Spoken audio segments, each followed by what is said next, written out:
Yes, ma'am. Good morning. How are you? I mean, good afternoon. How are you? I'm good. How are you, Did you- Judge? I'm good. Did you all get a hold of the Spanish interpreter at all? I was told by Mr. Jordan that the defendant, position 12, that needed the Spanish interpreter made bond. Oh, do we know that? Did you know that, Ms. Jean? I did not, Judge. That's the first I heard of that one. Okay. Was a Spanish interpreter needed for another dependent besides position 12? Actually, Miss Wills had someone. Who was that, Kaylee? It's never ready, and I'm sorry, I don't know your client, the former client, Rios. Rios Marino, is he the one that made bonds? April? Right, that's Yes. 12, right. That's the one that made bond. Okay, so who was yours, Kaylee? Never ready. Oh, Navarrete. Okay. I'll check with Mr. Jordan to see if she's gonna come on for that position, but I was told that the Rios made bond, so. Yeah, it's position 9 was the other person that needed the interpreter. Position 9. Position 9. Yep. I can see if we can get one. Hold on. Okay, and I Okay. had one client who was in medical, and the jail just called me back for him, so I'm gonna interview him briefly. Okay. Is that number 18 Street or no? It's Mr. Lamb. He was also in medical, but they just brought him to the phone. Okay. Okay. Well, let's see if we can get lucky on the interpreter. Good morning, Deputy Falk. Good morning, Your Honor. I'm here. I mean, good afternoon. We say what we hear. Good afternoon. I'm actually here with ASG Young today. Okay, good. Okay. I think we're ready to start. Let's see. Do I see pretrial?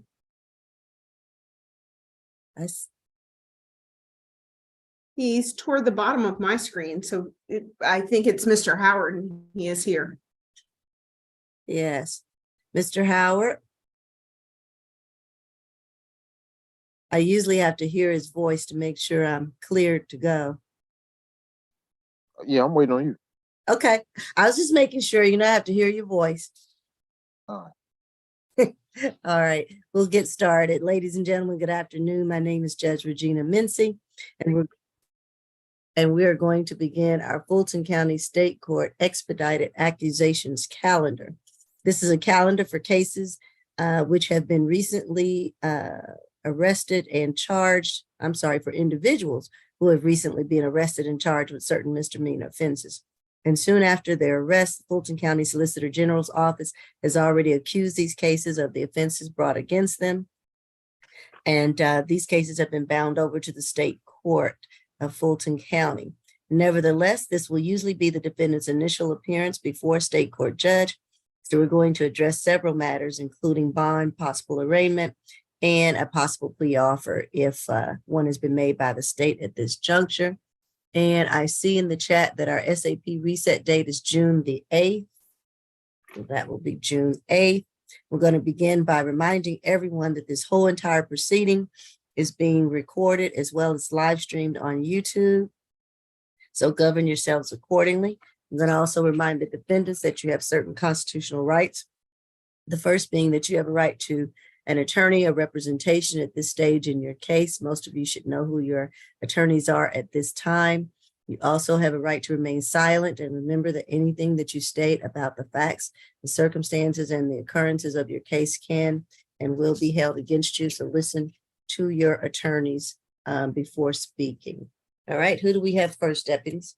Position number 7. Okay. And that's mine, Judge. Okay. This is 23 CR 003340E. Katrina Lackey, charged with 1 count of driving improper erratic lane change, actually 2 counts of that. 1 count of failure to obey a stop sign, 1 count of DUI under the influence less safe, and a count of willful obstruction of a law enforcement officer, all with the offense date of May 26, 2023. Pretrial. Second arrest, 2017 DUI. Okay. State. Yes, Your Honor. So this incident happened May 26, 2023 at Maxwell Road and Grimes Bridge Road. The defendant was driving, failed to stop at a stop sign, failed to maintain a single lane of travel, made an improper lane change. At that point, she was pulled over and the officer made contact with her.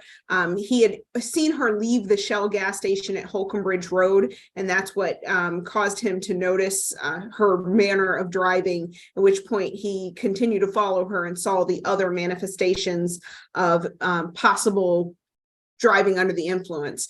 The defendant at that point was pulled over. She admitted she was restless and talkative. Her speech at times was slurred and slowed, and then at times she stuttered and her speech was very rapid. During her field sobriety evaluations, which did indicate impairment, she admitted to consuming gabapentin, Advil, and 300 milligram caffeine pills. All of those items, including hydrocodone, were found in the passenger compartment of her vehicle as well. And let me just make sure I covered all of the warrants. Let's see. Yep, that was everything. And so she was placed, my apologies. A search warrant was taken out for her blood. However, she refused to consent to she refused to do the blood draw that was ordered per the search warrant, which was the basis of the obstruction of a law enforcement officer. As pretrial has already stated, this defendant has a previous DUI offense in 2017, which makes this her second DUI in less than 10 years. She was also pled guilty to reckless driving in 2021 and speeding in 2019. And so for those reasons, we do have some concerns here regarding her continued use of drugs and or alcohol while driving a vehicle. For that reason, the state is asking for a $5,000 surety bond on the driving under an influence and $1,000 surety bond on the remaining charges of obstruction, improper lane change, 2 counts, and failure to obey stop sign, for a total of $9,000 surety bond. We were asking no alcohol, drugs, or weapons, that she not drive during this time unless it is to work, her lawyer, or a medical appointment. And that is all of the requests from the state. All right. PD Jinks? Yes, thanks, Judge. First of all, in terms of her prior criminal history, I believe that the one count of DUI from 2017 was reduced to a reckless driving charge, and then she pled to that. So I'm not sure exactly how you interpreted both what Mr. Howard and Ms. Fox said, but it's only one prior that was then there wasn't enough evidence to meet the standard of a DUI. So she ended up taking a plea, I believe, to a reckless driving charge. So this is really her first DUI having to deal with, moving forward. Ms. Leckie denies all of the allegations, Judge. I'll just tell you from the get-go, I had a long conversation with her. She is currently disabled. She suffered she was hit by a car in 2018 and has had to go through multiple back surgeries all the way through recently. She does work part-time for Instacart. She's been living in Atlanta for about 9 years. She's originally from Connecticut, but Atlanta's been her home for the last 9 years. She did graduate from high school and she did some college. I believe she achieved her associate's degree. And then she's also worked in some physical therapy capacity over the years. We're asking Your Honor to have a order a $2,500 bond on the DUI charge and asking for signature bonds on all of the accompanying infractions. There's no issue of the no alcohol, drugs, or weapons. However, the condition that Ms. Falk stated in terms of no driving, we'll just ask that, obviously she can't drive unless she's got a valid driver's license. And if she has a valid driver's license, that would be the only thing that, if she didn't have a valid driver's license, that's the only thing that would prevent her from driving. We're asking you not to consider any kind of, restrictions on where she drives, I guess is the request. Okay. And Your Honor, if I may. Upon Miss PD Jenks' representation, I did go back and look at the dates on the reckless driving and on the DUI, and it does appear that that is correct, that she pled guilty to the reckless conduct, the lesser included of the DUI. However, I just would still like to note she was arrested for DUI. Okay. All right, I am going to order a split bond. I'm going to order the $5,000 surety on the DUI. And then the $4,000 SOB jail on the other charges for split bond of $9,000. And I'm going to order no drugs, alcohol, or weapons while on bond. And as far as the driving, what concerns me is we've got some allegations of other prescription drugs as well, as possibly alcohol and other things. With the driving, I'm going to say that we will restrict the driving. First, she must have a valid driver's license, and then if she does have a valid driver's license from DDS, then she can only drive to work to see her attorney for medical appointments, and then the rest of the time she should be at home and not driving. And so those are going to be the restrictions and the order of the court. Thank you, Your Honor. All right.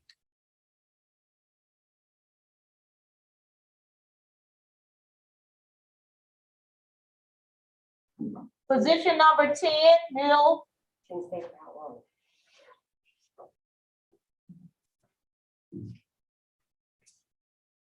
23 CR 003339Y, Dennis Neal Jr., one count of simple battery, family violence, offense date May 26, 2023. Pre-trial?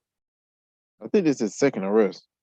But he does have a May 2022 battery DV out of Union City that appears to be open. That's it. All right, State. Yes, Your Honor. In reference to that open case, it is against the same victim. We were unable to locate, I was unable to find the case in Odyssey, but looking at the criminal history and the statement that she gave the police, we do believe the victim in this case, Jaria Brown, to be the same victim in that other case. But anyway, this incident occurred on May 26, 2023 at 1959 Howell Mill Road, Northwestern Atlanta, where the defendant and victim got into an altercation, became physical. The defendant grabbed her in a tight hug, and being a previous victim in a strangulation in Union City, this is what she's telling the officer. She grabbed a knife, but the accused took it from her. At some point, he was on top of her, and when she went to remove her keys from his pocket, he bit her. So for that, given the previous history in Union City, the state is asking for a $6,000 surety, no further contact, stay away, and 1-day anger awareness, and no alcohol, drugs, or weapons. Okay. All right, PD Jenks. Thank you, Judge. Mr. Neal has been living in Atlanta since January of this year. He is a music producer, and his manager is here in Atlanta. He did complete high school and 3 years of college at the Tennessee State University in Nashville. I want to remind Your Honor that the first arrest that the state and also pretrial has mentioned is still open. So he is presumed innocent as far as that first arrest. Secondly, in terms of this arrest, the facts as stated in the warrants actually clearly speak to a self-defense defense. I mean, at the minimum, mutual combatants, and really moving towards self-defense, with Miss Brown having taken a knife from the kitchen and come at Mr. Neal. So we are asking Your Honor for a $1,500 good bond. There's no problem in terms of a no further contact order. He does not need to be living in in, with Ms. Brown, and we're asking you to consider a $15 good bond in this case. And Your Honor, if I may briefly, we have had contact with the victim, and I see she is on the Zoom, so we'd ask the court to sign for her when appropriate. When she spoke to our victim advocate, she did say that she was drunk, got into an argument, she grabbed a knife, and the defendant attempted to de-escalate, and she denies that the bite occurred. And she's not afraid of the defendant. However, the state is concerned, given the fact that they have this other open case, which 9 times out of 10, there's probably a no contact or no further violent contact between the two. So for that reason, the state, has some concerns. But we'd ask the court to sign for Ms. Brown when appropriate. Do we have a case number for the first incident? Because I have Odyssey up and I can just look to see if there was something in that case. Or is it still in Union City and not bound over to Fulton County? It's still in Union City and hasn't been bound over. Okay.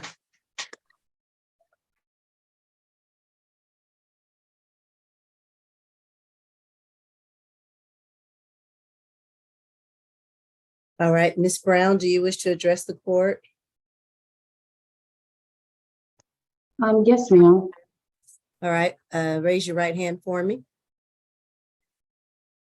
Do you affirm that the testimony that you're about to give is the truth and nothing but the truth under the penalty of perjury? Yes, ma'am. All right, you can put your hand down. Getting a delay or lag a little bit, and don't know if I can hear you Can well. you hear me okay? A little bit. My laptop is coming, my laptop here. Let's see. All right, I understand you've spoken to the victim witness advocate. Has anything changed regarding your statement to them? Are you in fear of Mr. Neal? Nothing has changed. I'm not in I was intoxicated. I This don't is think we something can. that We can't hear you. I'm getting probably every other syllable. I don't know if it's a bad connection. okay.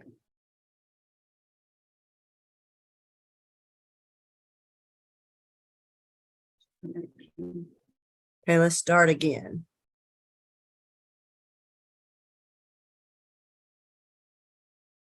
Okay, is this better? It's a little better. Hello? Yes, go ahead. Okay.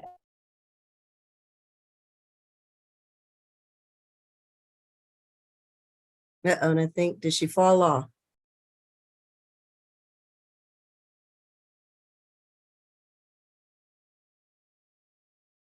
I think she has a bad connection. There she comes back on. Let's see. Ms. Brown? I'm sorry. It kicked me off. Yeah, I apologize. all right. Can you I was quickly tell me? Yes, ma'am. I was just saying that, yes, what I told the victim's advocate was correct. I'm not in fear of my life from him. He is not a violent person. Since that incident occurred with us, he's done a whole 180 with his life and with me and with my son. So yeah, I wanted to get on here and say that that wasn't our intention for this to escalate or for the police to come, for him to be there at all. This isn't who we are anymore. You all have a son together? No, it's my son, Oh. but yeah, they spend a lot of time together. So All right, and you still have the open case in Union City? yeah, so I do. We have been trying to figure out about his because they said it was going to transfer because he was in St. Louis for a while. So he did Zoom, but then they stopped doing the Zoom. So he never got an update and they keep pushing mine out. So neither one of us has gotten an opportunity to actually go to court.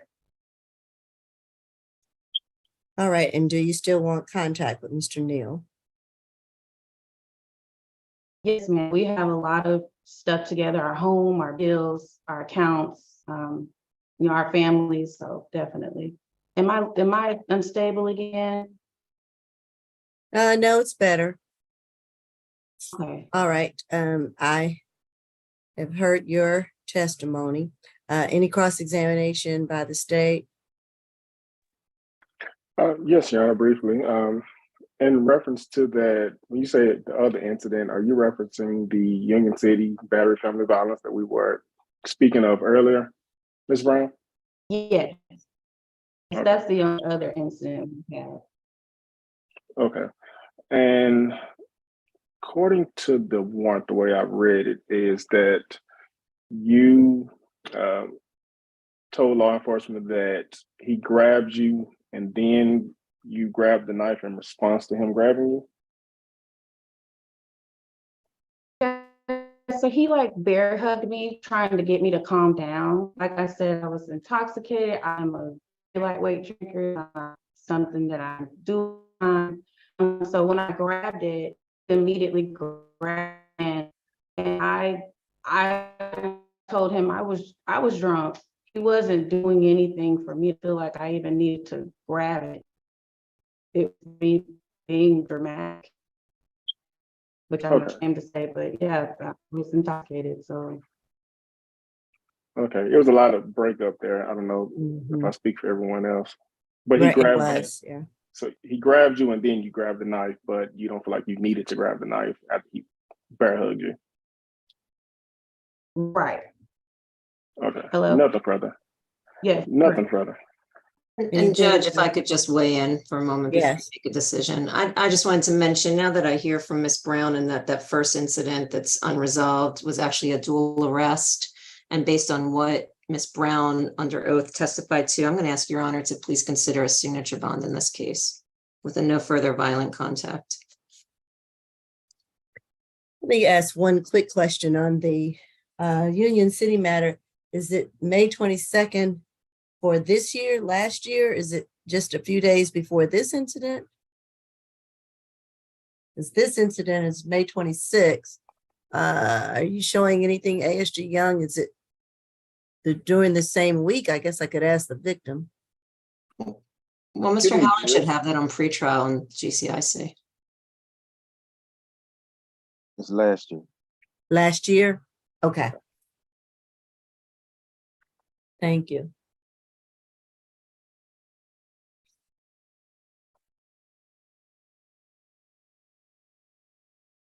All right, I am ready to rule. I'm going to order the $6,000 surety bond. I'm going to order that the defendant stay away from the 1959 Howell Mill Road. I don't believe there's been enough cooling down period from this incident, which was yesterday, less than 24 hours.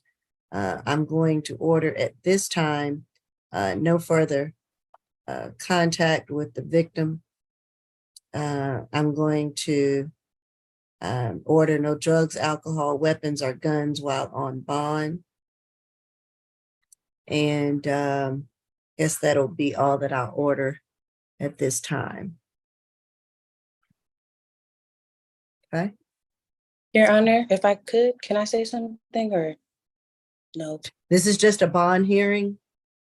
And Okay. so this is not your trial. This is not the case. So unless there are questions regarding the bond conditions. Yes, ma'am, it was. Okay, what was your question?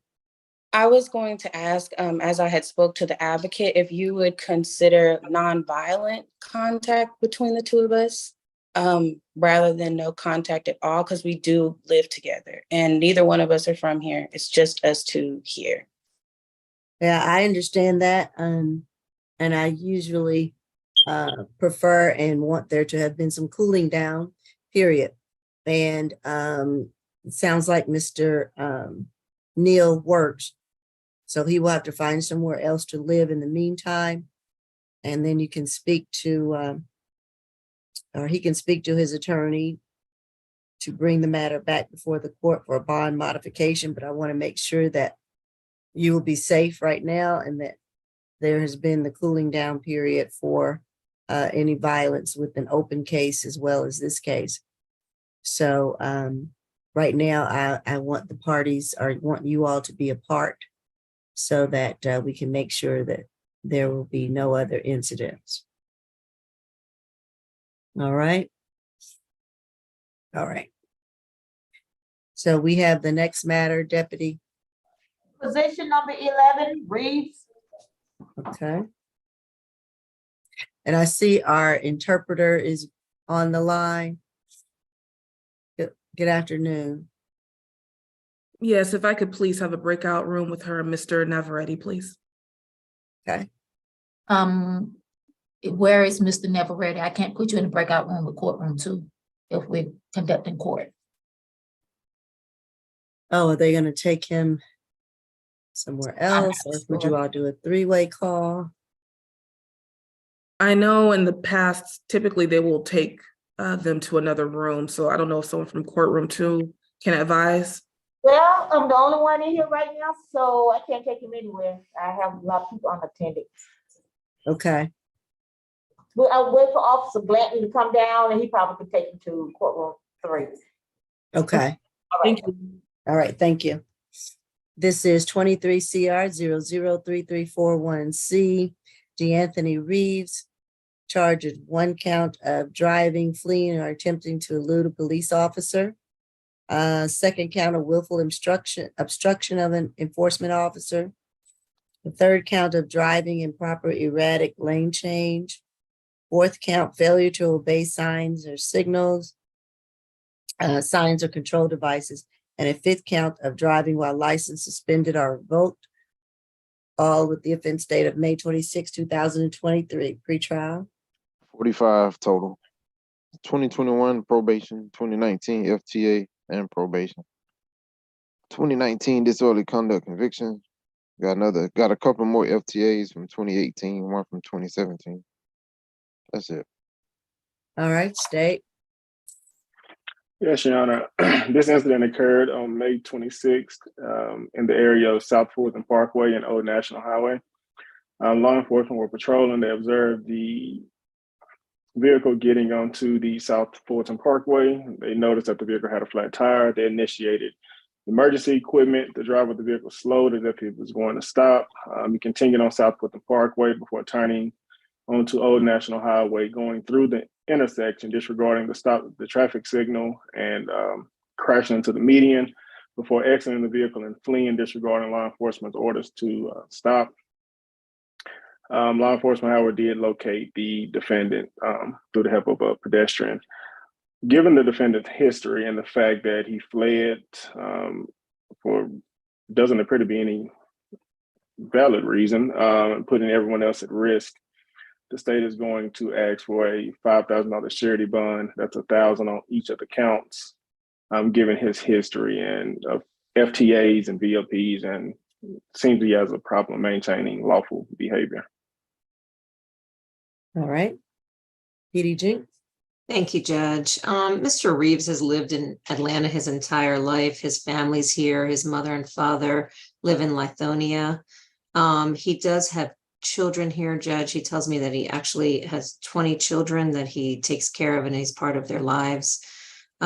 He works in marketing for a studio, and we're asking you to consider a signature bond on the failure to obey traffic control device and the improper lane change, and $1,000 surety bond on the other 3 charges. So $3,000 good bonds, a split bond.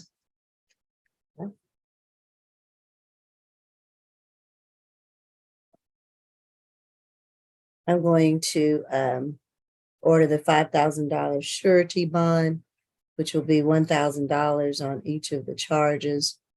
I'm going to order no drugs, alcohol, weapons, or guns while on bond, and no driving unless he has a valid driver's license. I believe one of the charges is suspended or revoked license, so he should not be driving unless he has a valid driver's license from DDS.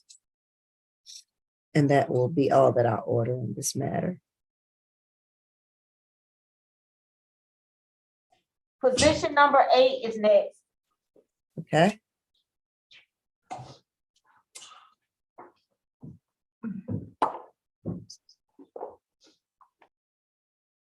I requested a breakout room for position 8. All right. So both PDs, both SGs in the breakout.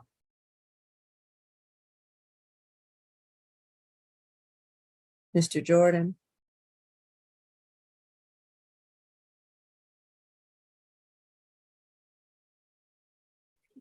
Is, Your Honor, is this a MHET breakout or is it a breakout where Ms. Wills needs to speak with her client?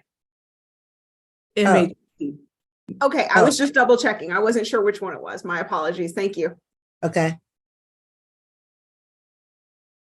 Ms. Champion, is Mr. Jordan there? I got it, Judge. Okay, thank you.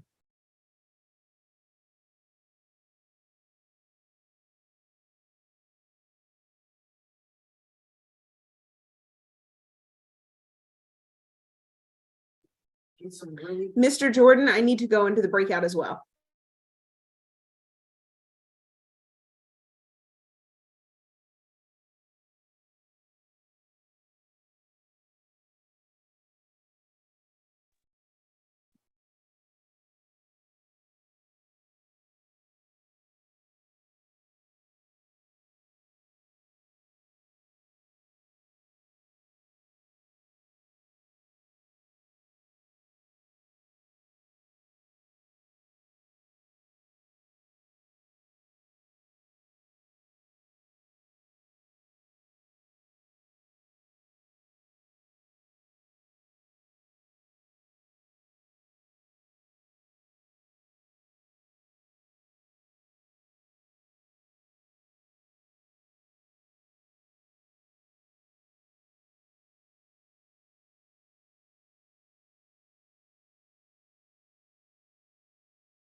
All right, we're back on the record. This is case number 23 CR 003331Y, Andrew Lamb. And after discussing this matter in the breakout, I am going to order a $500 surety bond. It will be reset for the June 1st competency calendar. I'm going to order, Mr. Lamb, that you stay away from 3820 Habersham Road. Also stay away from 2820 Habersham Road, both of those locations.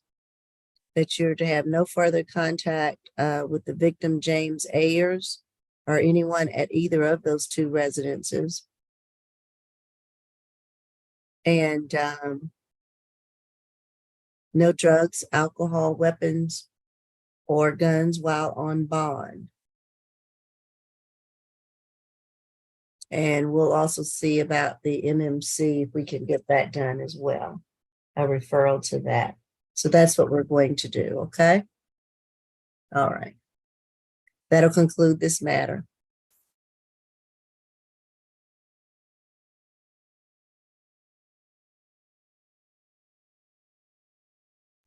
Position number 2. Okay.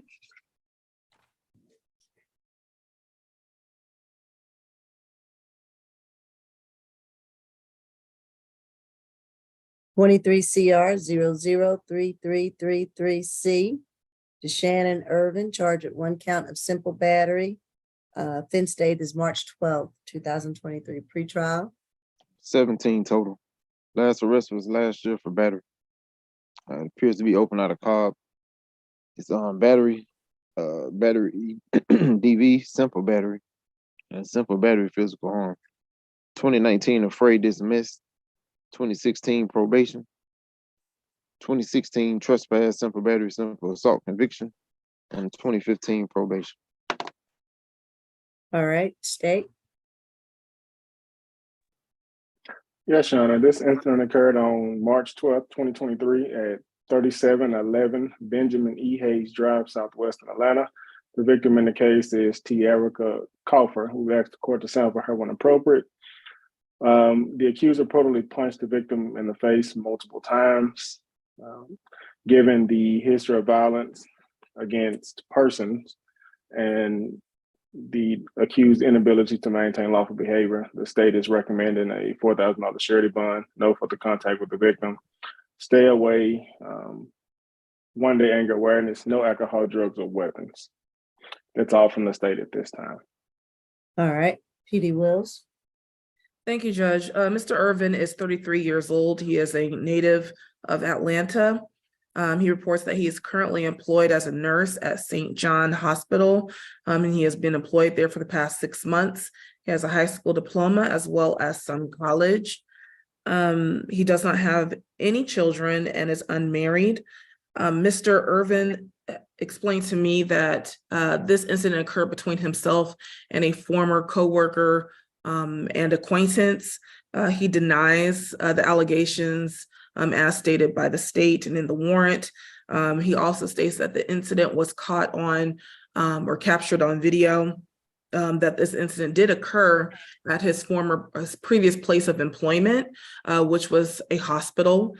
And that although they had a verbal disagreement, there was no physical contact between himself and Ms. Kaufer. I do not believe that there were any injuries that were noted in the warrant that were listed. And so for all of those reasons, and again, this incident happened back in March.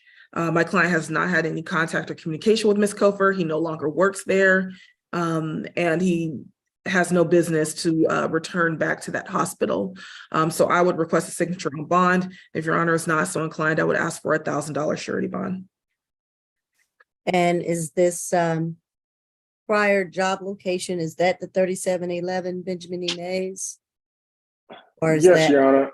Yes, Your Honor. And we have notes from from our victim advocate speaking with the victim, and she stated that they are former co-workers. And on that day, she noticed the defendant swerving in the parking lot, so she began to record him. He saw her recording him, and then he charged her. And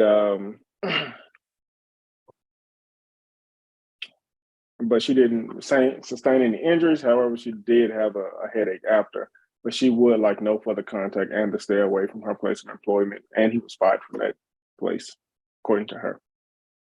And what was the last thing you said? In the what place? And she wants him to stay away from that location. He was fired from there. Okay. All right. And so let me sound for, is it Tarika or Tarika Kofer? Ms. Kofer, don't think she's on the line. And Judge, I do just want to reiterate or note that this incident did occur on hospital property and premises. I do believe that the hospital security or administration would have filed a police report, which did not occur. It was the alleged victim who called the police. And so I think that goes toward what my client is stating as what actually happened. Okay.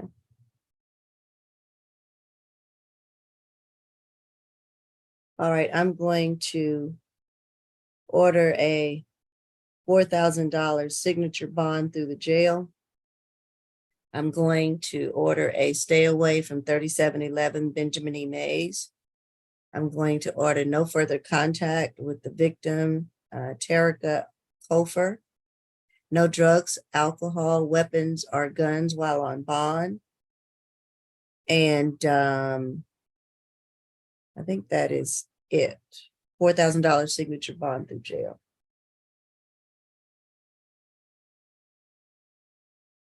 Thank you, Judge. All right. Position 3 and 4, Johnson, Carlton Johnson. Okay. Oh, oh.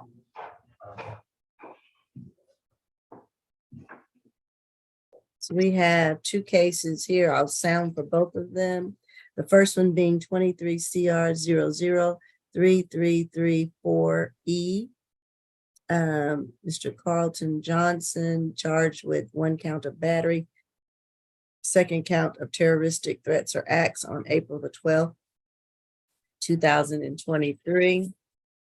And a second case, 23 CR 003335E, charge of failure to maintain insurance while driving and knowingly driving a motor vehicle on a suspended, canceled, or revoked registration from May 26, 2023. Pre-trial. Hold on real quick. Okay.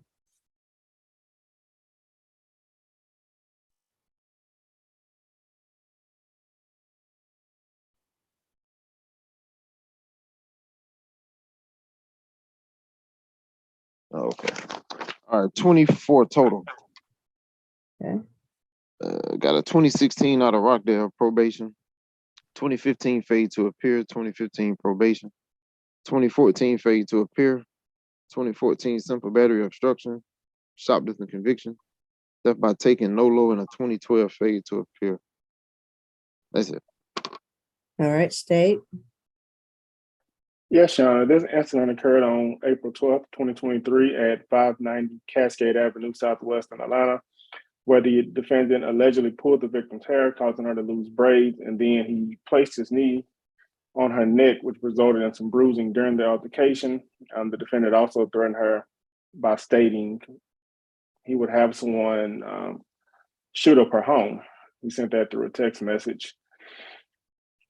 He does have, the state does have some concerns given his criminal history. I did see a ag assault from 2002.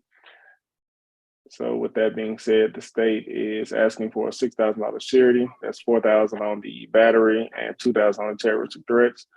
A stay away, no further contact, 1-day anger awareness, and no alcohol, drugs, or weapons. We have the victim's name again. Michelle Gilstrap, and we'd ask the court to sound for her when appropriate. Okay. Is Michelle Gilstrap on the line? Michelle Gilstrap. I don't think she is. P.D. Wills. Thank you, Judge. Would you like to hear the facts for the traffic offenses? Oh, I forgot this. We have two cases. ASG Young, what the traffic offense was yesterday. Give me Yes, Your those Honor. facts, please. Briefly, happened on Mount Zion Road. He didn't come to a complete stop. Officer made contact with the defendant, learned his driver's license was suspended and the vehicle was not insured. State is asking for a $2,000 surety bond on that case. I mean, signature bond, I'm sorry, $2,000 signature bond on that case. Okay, 1,000 on each. Okay, That's correct. all right, go ahead, PD Wills. Thank you, Judge. Mr. Johnson is 41 years old. He is a native of Georgia. He states that he is employed through Mo Mini Carpet as he does carpet cleaning, and he's been employed with them for the past 3 years. He has a 12-year-old child, and he is currently residentially challenged and was staying in his vehicle at the time of his arrest. He already is having to make arrangements to try to figure out how he can obtain his vehicle. He has very limited income. In his history, I mean, he had an assault, which was 21 years ago, a simple battery from 2014. The rest of what I heard were violations of probations. Mr. Johnson states that it was the alleged victim who was the aggressor in this incident, and that he defended himself. He denies throwing any punches or putting his knee on her neck. And he states that the police arrived and that he wasn't arrested. So he does deny the allegations. The alleged victim is his ex-girlfriend, and he has no objection to staying away from the incident location, which he says is a Kroger, and not having any further contact with her. And he has not contacted her. I would request a signature bond in light of Mr. Johnson's circumstances, and I have already contacted our social services department to speak with him. Okay.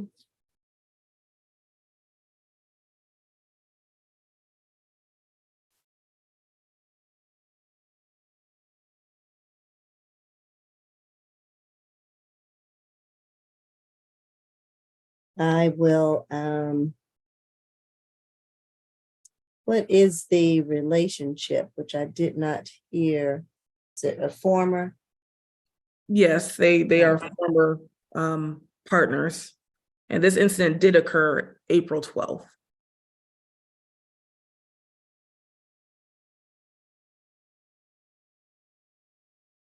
All right, I will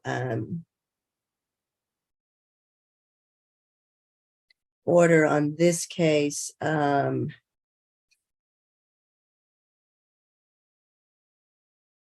$3,000 surety bond, 2,000 on the battery, 1,000 on the terroristic threats.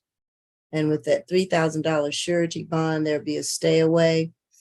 Was it 2522 Cascade Road Southwest, and no further contact with Michelle Gilstrap. No drugs, alcohol, weapons, or guns while on bond.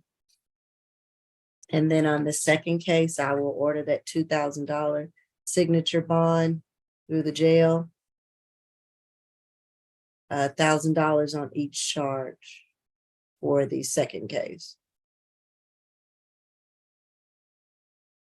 Anything else? No, Judge, thank you. Okay.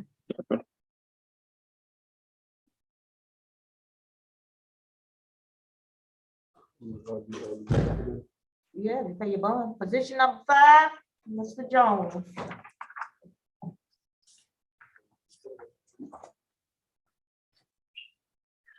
And where are we deputies with the interpreters? And she has the one case that we've been able to. He's headed to courtroom 3 with the young man now as we speak. Okay, great. Thank you. And Mr. Jones indicated that he hired private counsel.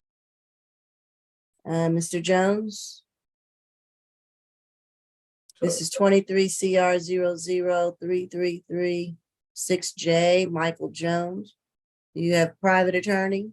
Yes, ma'am. Chuck Douglas. Who is that? Chuck Douglas. Can't hear you. Chuck Douglas. Chuck, and last name again? Douglas. Douglas. Douglas, okay. Where is he? I've been incarcerated. I don't know where he is. We can go to position number 14 to 15. You see the log on shortly. Okay.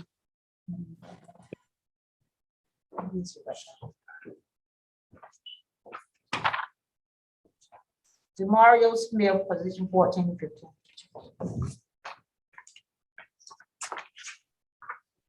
It's 23 CR 003347 F. Demario Smith, charged at 1 count of criminal trespass and damage to property, February the 6th, 2023. Pretrial. This is fourth adult arrest. 2021 theft by receiver. Misdemeanor possession of marijuana was the last. It says you got an open DUI, open container.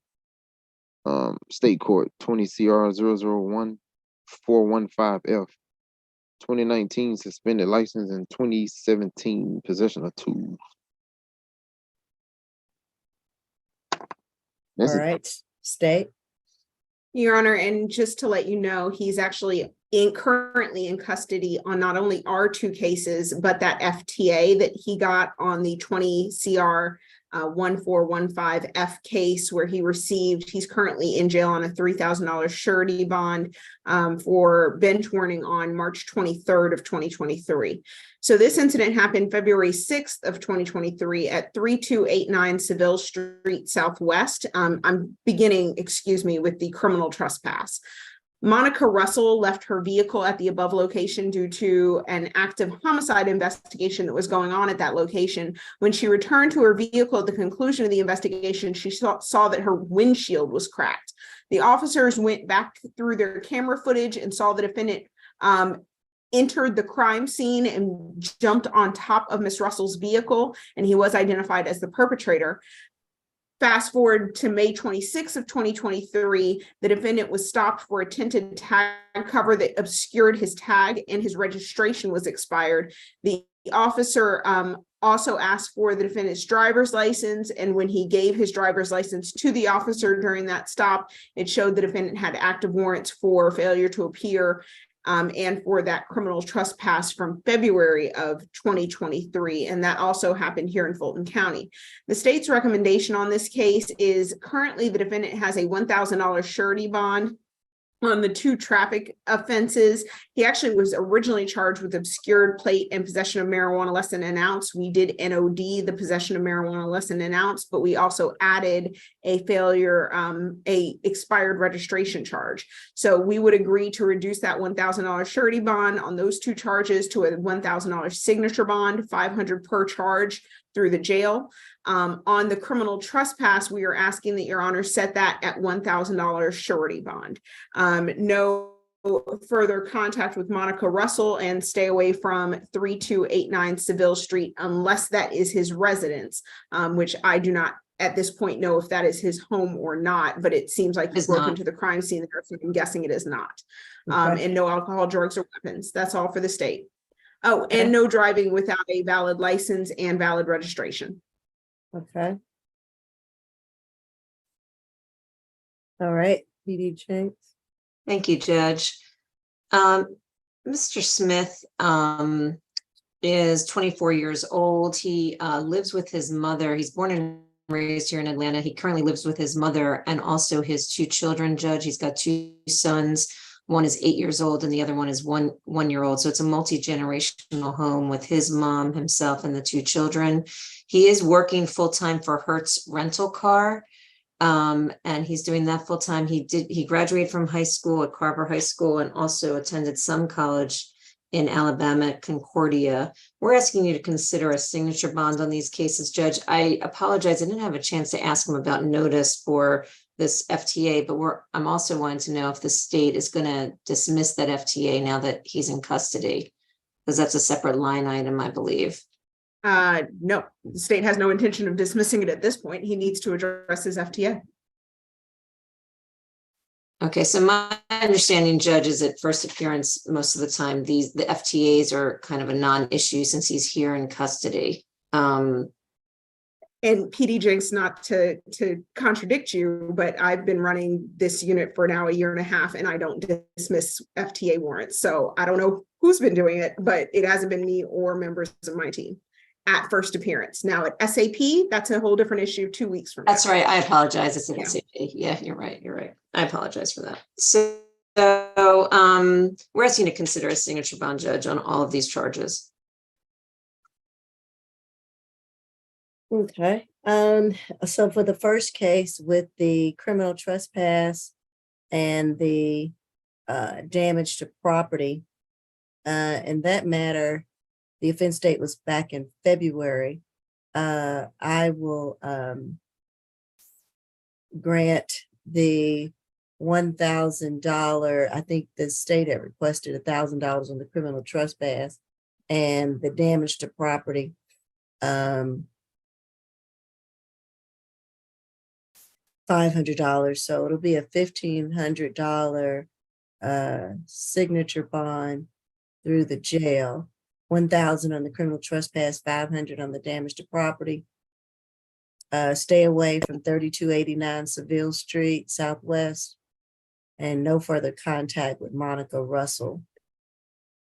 Just, that was- and I didn't mean to interrupt, Your Honor. It's just one charge of criminal trespass and damage to property. Oh, one charge, not two. Okay.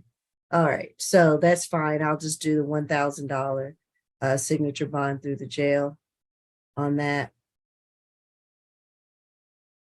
with the same other conditions in place. And then on the second case, ending in 3348F, with the obscured or missing license plate and the expired or no registration or title. With those two cases, I will again grant a $1,000 signature bond through the jail, 500 on each.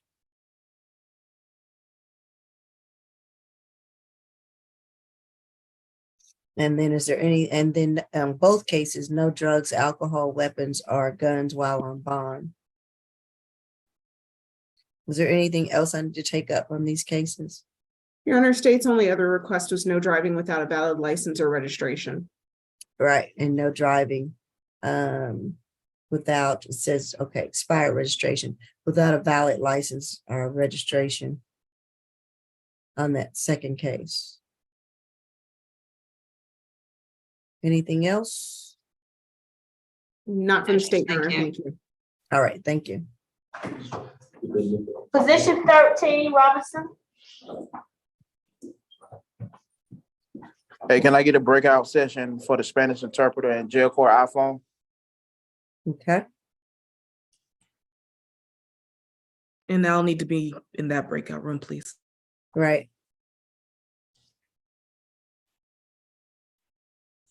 All right, this is position 13. 23 CR 003342J. Michael Robinson, charged with one count of false report of a crime. Offense date December the 15th, 2022. Pretrial. 27 total. Last arrest was back in December. Possession of cocaine, obstruction, and battery. Got an open financial transaction, card theft, tampering with evidence, theft by taking, pointing pistol at another. That's 21 CP 201732. The cocaine and obstruction, that's 22 CP 214524. The open battery, 22 CR 008186J. 2016 battery DV, cruelty in the third conviction. 2011 probation. That's it. All right, state. Yes, Your Honor. This incident happened December 14th, 2022 at around 11:07 p.m. Officers spoke with the defendant, who stated that his Dodge Dynasty, 1991 Dodge Dynasty, had been stolen. He claimed he had left the keys in the ignition and gone inside between the hours of 6 and 7 and discovered the vehicle was no longer parked. When officers conducted their investigation, they found that the vehicle was actually impounded to a towing service due to the fact that it was involved in an automobile accident prior to the defendant calling and reporting it stolen. The report stated that the driver of the vehicle had fled the scene after the accident. The officers then spoke with the other party of the vehicle that was hit in the accident. They asked the individual, that driver, over the phone to describe the person, and the person that he described matched the description of the defendant. They spoke to the defendant, explained to him what was going on. He stated he understood the situation, and they told him that they would be charging him with a false report. However, when they went to his home to serve him with the copy of charge, they knocked, he did not answer, and then they spoke to him over the phone. He stated he didn't want to go back to jail, so he would not receive the copy of charge, and so that led them to take out a warrant. The defendant, I will point out for the record, is currently also in jail on an FTA on 22 CR 00818J. He is currently in jail on a $4,000 surety bond for that offense, which is a bench warrant that he was issued on a battery charge, where he failed to appear in court on, let me just get the date for your honor, where it looks like he failed to appear in court in May of 2023, which then led to them issuing a bench warrant for him failing to appear. So the defendant does have already a history of not appearing before court and is currently on a $4,000 surety bond. The state would request a $1,000 surety bond on the false report of a crime, no alcohol, drugs, or weapons, and that is all the conditions that the state would request at this time. All right, PD Jinks. Judge, we're asking you to consider a signature bond in this case. Mr. Robinson denies that he made a false report. He stated that he noticed that his vehicle was not there, and that he truly believed that it had been stolen. He has completed the 8th grade. He's from Valdosta, Georgia, but living here in Atlanta for the last 10 years. He does have 2 children, an 8 and a 5-year-old, that he watches while their mother works as a nurse for the night shift from 7 p.m. to 7 a.m. So it's very important for him to be able to get back to watching his children. He also is on disability, Judge, for lumbar disc issues, and that is his only source of money coming in on a monthly basis. For those reasons, Judge, we are asking you to consider a $1,000 signature bond through the jail.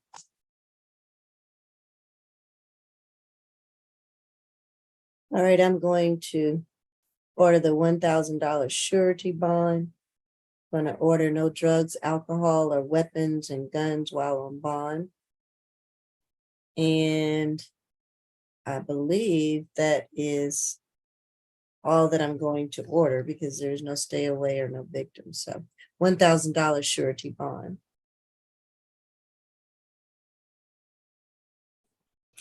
That's it. Thank you, Your Honor. All right, thank Number you. 20, Mr. Torrance.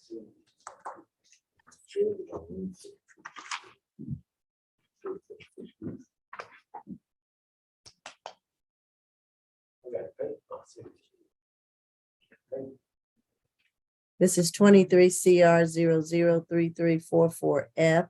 Michael Torrance, charged at 1 count of battery family violence, pretrial. 7 total, 2014 forgery, 4th degree, 2013, 2014 probation, and 2011 given false name conviction. All right, state. Your Honor, this incident happened yesterday at 4 a.m. at 4701 Fulton Industrial Boulevard Southwest. Miss Alma Syed stated that her boyfriend had attacked her, resulting in a bruise to Miss Said's eye and a knot to the right side of her head. At the time of this incident, they reside in the same house, which is the basis for the family violence.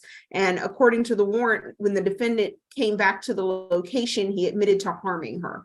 The state's recommendation is a $3,000 surety bond, stay away from the address, no further contact with the victim, no alcohol, drugs, or weapons, and 1-day anger awareness. The state is recommending no further contact and a stay away due to the fact that this happened yesterday at 4 a.m. So really, it has only been about 24 hours since this incident happened.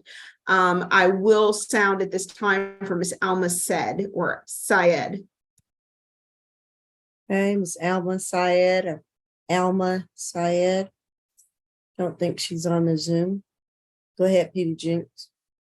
Thank you, Judge. Mr. Torrance is a 35-year-old, is 35 years old. He has completed high school and some college in communications. He's born and raised in Atlanta.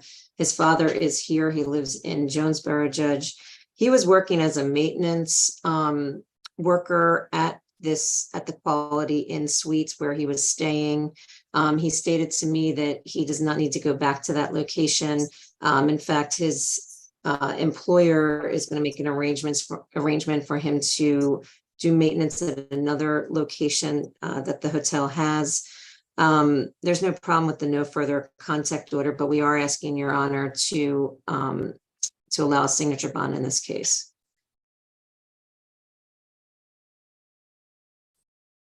Okay. I'm going to order a $3,000 surety bond. I'm going to order stay away from the incident location, no further contact with Alma Syed. No drugs, alcohol, weapons, or guns while on bond. And that will conclude this case. Position number 16 and 17, Mr. Smith. Alright. Is this Edward Smith? It is. Okay, so I haven't spoken to him, Judge. I was supposed to get a call back from the deputy around 1 o'clock because he was in the felony court. So I haven't had an opportunity to speak with him. He just came over from felony court. Okay, so I've not had an opportunity to speak with him, Judge. If I could Okay. have a breakout room with him. Call the courtroom. Call 22392. Go to that phone over there. All right. So I think we may be down both PDs because Ms. I'm Jenks is down both, calling yeah. Mr. Smith, and I believe Ms. Wills is still in a breakout with the Spanish Breakout. interpreter and her client. Right. All right, we'll hold for a second.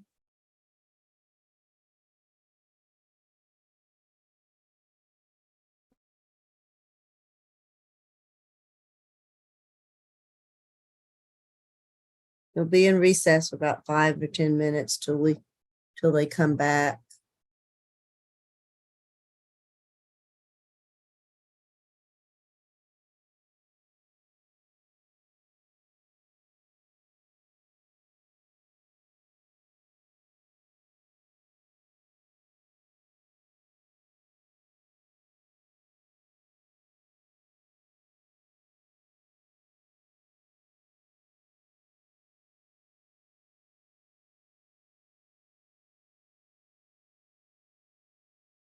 Is Strickland still taking a plea?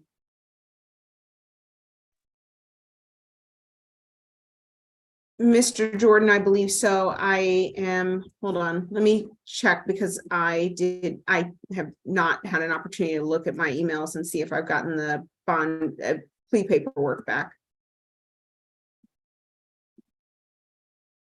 I don't have it at this time, but I did send it over, Mr. Jordan. So yes, he is going to enter a plea today.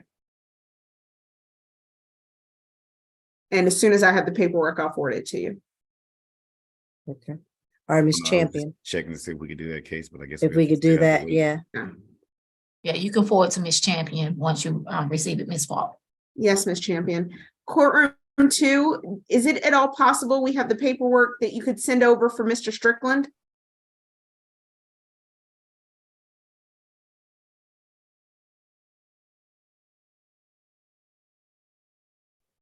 Yes. Okay, if you can send that over, I can go ahead and we can do that plea. Right.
Your Honor, while we're waiting for the paperwork to be filled out, it looks like Miss PD Wills is back as well as PD Jenks.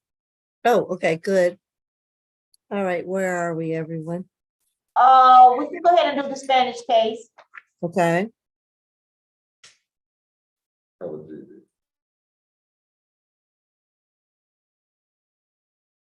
That's position 9. Navarette. Yes. All right, raise your hand, Madam Interpreter.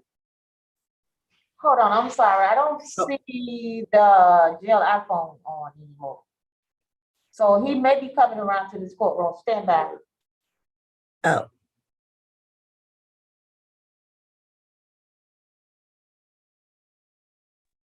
May I ask whether or not his father is in the gallery there?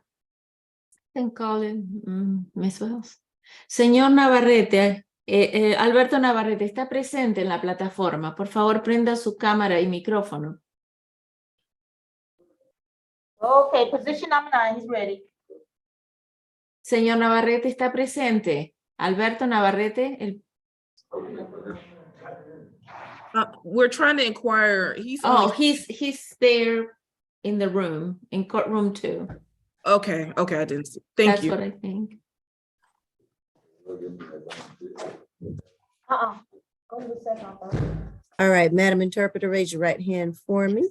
Do you solemnly affirm that you will faithfully interpret from Spanish to English, English to Spanish, the proceedings before the court in an accurate manner to the best of your skill and knowledge with no embellishment? I do, Your Honor. All right, thank you. All right, this is case number 23 CR 003338C. State versus Alberto Navarrete, charged with 1 count of battery family violence. The offense date is May 26, 2023. Este es el caso 23CR00338C, el caso de Alberto Navarrete en contra del estado de Georgia, por un cargo de golpes y violencia familiar. Esto ocurrido el día 26 de mayo del 2023. All right, and pre-trial, just let me know that this is his first arrest and he's 17 years old. Is that correct? Este es el primer arresto y tiene 17 años, ¿es correcto? State, you may proceed. ¿La fiscalía puede proceder? Yes, Your Honor, this incident occurred on May 26, 2023 at 1196 Argonne Way Northeast in Atlanta. Este incidente ocurrió el 26 de mayo del 2023 en el 1196 en Argonne Way, Atlanta. The victim, Nancy Morales, is the defendant's mother. La víctima, Nancy Morales, es la madre del acusado. And she is present on the Zoom. We would ask the court to sign for her when appropriate. Y ella está presente en la plataforma. Quisiéramos llamarla a que prenda la cámara y el micrófono para verla. Señora Nancy Morales, por favor. The defendant reportedly punched the victim in the face repeatedly, causing bruising and a black eye. El acusado, se alega que el acusado dio puñetazos repetidos a la madre, causándole moretones en la cara. The victim told our victim advocates that the altercation began because the defendant wants to live with his father, which is her husband. La víctima le dijo a nuestra defensora de víctimas que la pelea comenzó porque el acusado quería irse a vivir con el padre, y así se inició. However, she believes that they may need some separation. Ella cree que podrían necesitar estar separados. As she does not want this, meaning defendant to live with father. Porque ella no quiere que esto suceda, que el acusado viva con el padre. So the state is asking for a $4,000 surety bond, no further contact, a stay away, and no alcohol, drugs, or weapons. La fiscalía entonces quisiera solicitar $4,000 de fianza bajo garantía, no tener ningún contacto alguno más, mantenerse alejado del lugar de la residencia y queda prohibido el uso de alcohol, drogas y armas mientras esté libre bajo fianza. And 1 day anger awareness, and that's all for the state. Y tomar una clase sobre la concientización de la ira. Okay. PD Wills. Señora Wills. Your Honor, I do see Miss Nancy Morales on the call. I would ask that she be sounded for. Okay. Ms. Veo a Morales? Nancy Morales. Por favor, señora Morales. Ay, All right. Would you like to address the court today? ¿quiere hablar con la jueza hoy? Sí. Yes. All right. Do you affirm that the testimony you're about to give is the truth and nothing but the truth under the penalty of perjury? Yes. ¿Usted afirma que la declaración que dará será la verdad nada más y nada más que la verdad bajo so pena de perjurio? Sí, lo confirmo. I do. All right. What would you like to say to the court today? I'm gonna make sure that this lady needs me. Señora, ¿habla inglés? ¿Quiere hablarle en inglés a la jueza? No, en español. Okay, in Spanish. Okay. ¿Qué quiere decirle a la jueza? Bueno, pues que a mí me da miedo, ¿verdad? O que vuelva a suceder esto con él en casa. I'm really afraid that this may happen again at home. Porque no es la primera vez cuando yo intento, como castigarlo con el teléfono, él se pone violento conmigo. Because it's not the first time that this happened. And when I try to punish him for related phone problems, he becomes violent. ¿Algo más? Okay. Quería preguntar de mi otra niña, no sé si pueda preguntar eso, que la otra niña va a regresar a casa después de las 2 semanas de vacaciones. I would like to ask about that. My daughter is going to come back after 2 weeks vacation. ¿Algo más? No, es todo. Okay. And she would like to ask about him not returning or returning. I'm not sure the question. No entiendo bien la pregunta. ¿Usted quiere que él regrese o que no regrese a su casa? No, es que tengo otra niña que es más chica. Y él y mi hijo Alberto y Amy se van 2 semanas de vacaciones, pero quiero saber qué va a pasar con la otra niña. ¿Ella va a regresar a casa? I have another daughter, and I have Amy and Alberto, and they are going on vacation. So I don't understand what's going to happen with my other daughter. Is she going to come back home?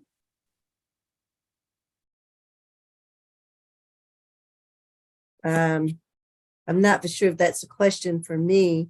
We're here today to deal with your son. Okay. No creo que estoy segura que es una pregunta para mí. Solamente estamos para tratar la situación de su hijo. Oh, okay. Okay. Bueno, eso sería todo. What would you like with your son? Do you want him to come back home? ¿Qué entonces quiere que suceda con su hijo? ¿Quiere que él regrese a su casa? Me da miedo que no. No, I'm afraid that no. So does he have somewhere that he can stay? ¿Él tiene lugar a donde puede quedarse? ¿Con su papá? With his dad. Okay. And he is 17 years old? ¿Él tiene 17 años? Sí. Yes. And he's still in high school? ¿Todavía va a la escuela secundaria? Sí. Yes. Okay. But he's out for the summer, I guess. Pero está de vacaciones de verano. Sí. Yes. Okay. And are you in fear of your son? ¿Le tiene miedo a su hijo? Sí. Yes. Okay. All right. I don't have anything else. Mr. or ASG Young, do you have any questions No. or cross-examination? No tengo nada más. ¿Quiere hacer algunas preguntas, señor Young? No, Your Honor. No, All right. no, su señoría. PD Wills? Thank you. Mr. Señorita Navarrete, Woods. all right, Mr. Navarrete is 17 years old. He just turned 17 in January of this year. El señor Navarrete tiene 17 años y los cumplió en enero este año. He is in the 11th grade and attends North Atlanta High School. Él está en el 11º grado y va a la escuela North Atlanta High School. In speaking with him, he states that he was in the process of moving out of his home to go live with his father, and his mother became upset. Él explicó que él estaba en el proceso de mudarse con su padre y la madre se molestó. And that she asked that he return because he was in the process of moving, that he put back his belongings, which she had paid for. Entonces él ya le dijo que volviera y sacó las pertenencias de él diciendo que eran las pertenencias que ella le había comprado. And just for clarification, he was in the process of moving with his father to live with his father. Quiero aclarar que él estaba en el proceso de mudarse con el padre. My client states that his mother became enraged and attacked him, hit him and bit him, and he did show me the marks that he sustained as a result of that attack. También quiero decir que mi cliente declaró que ella se puso furiosa, lo atacó, lo golpeó y lo mordió. Él me mostró las marcas en su nalga donde había sido mordido. Given my client's age and this being his first arrest, I will request a signature on bond. It is his intention to live with his father, and he states that his father is present with him at the jail in the courtroom currently. Por esto yo quisiera pedir, debido a su edad y que es el primer arresto, una fianza bajo firma. Él me dice que su papá está ahí presente en la cárcel. My client states that he does not have any belongings that he needs to gather from his mother's home, and he has no objection to not having any contact for the time being. Mi cliente dice que él no tiene ninguna pertenencia personal en la casa de la madre que le quede ahí y que no tiene problema con que se prohíba el contacto entre ellos.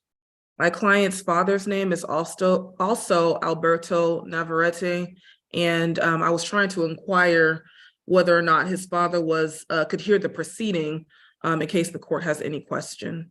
He's here, gallery, I'm sorry, he's here. Él está aquí, el señor es Alberto Navarrete y quería tratar de que él escuchara el proceso en caso que tuviera alguna pregunta. Nothing further. Thank you, Judge. Nada más, su señoría. Okay. And his father is willing to co-sign on his bond? ¿Puede firmar la fianza bajo firma con el hijo?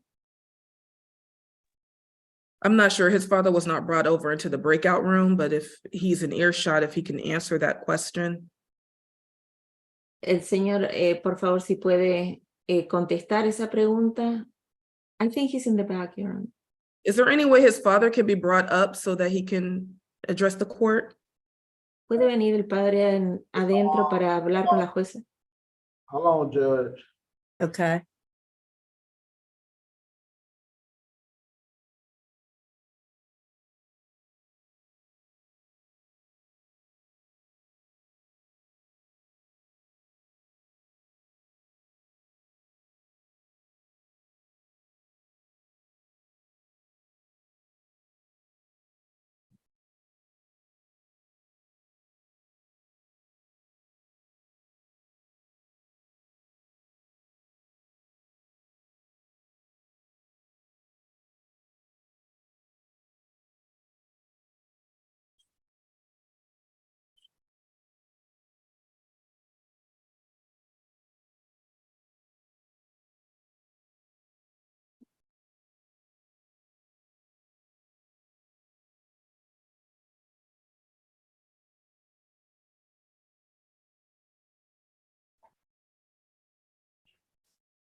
That is Mr. Navarrete, Judge. All right, Mr. Navarrete, is it Navarrete? Yes, Your Honor. All right, and are you willing to sign the bond for your son as a co-signer and he can reside with you? Señor, ¿usted está dispuesto a firmar con él la fianza bajo firma para que él vaya a vivir con usted? Sí, dispuesto. Yes, I am. Okay, all right.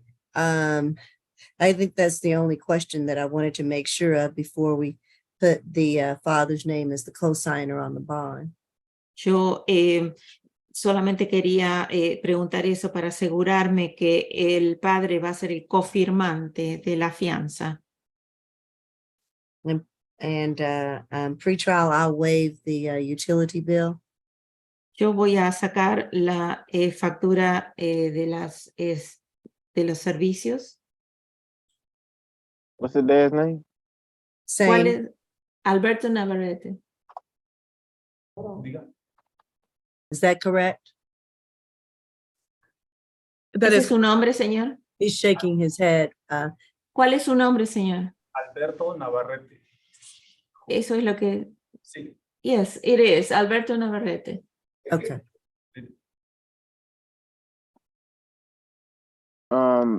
Yeah, but he can take his ID to the trailer over there. Blunt, can you tell him where to go? How much you paying me? Just bill me. Okay. Un momento. I'm not sure. Will she be able to communicate that to him, I guess? Does he understand a little bit of English for that? To the process of signing, Your Honor. And going to the ¿Usted va trailer? a poder firmar bien, hablar lo suficientemente inglés para llenar, para firmar esos documentos para que él se pueda ir? Sí, creo que sí. Yes, I think so. Okay. All All right. right, I'll call and tell him he's on the way. and his son, okay, my client, he speaks English. So Oh, he does. Okay. Okay. Yeah, but he ain't gonna be able to go over there. oh, you're right. I forgot Okay. about that. That's all right. Let me give my ruling real quick and then they can proceed. All right. Dad can get up out of the chair and let's put the son back. Ok, ¿puede pararse, señor? Para que su hijo se siente en la silla.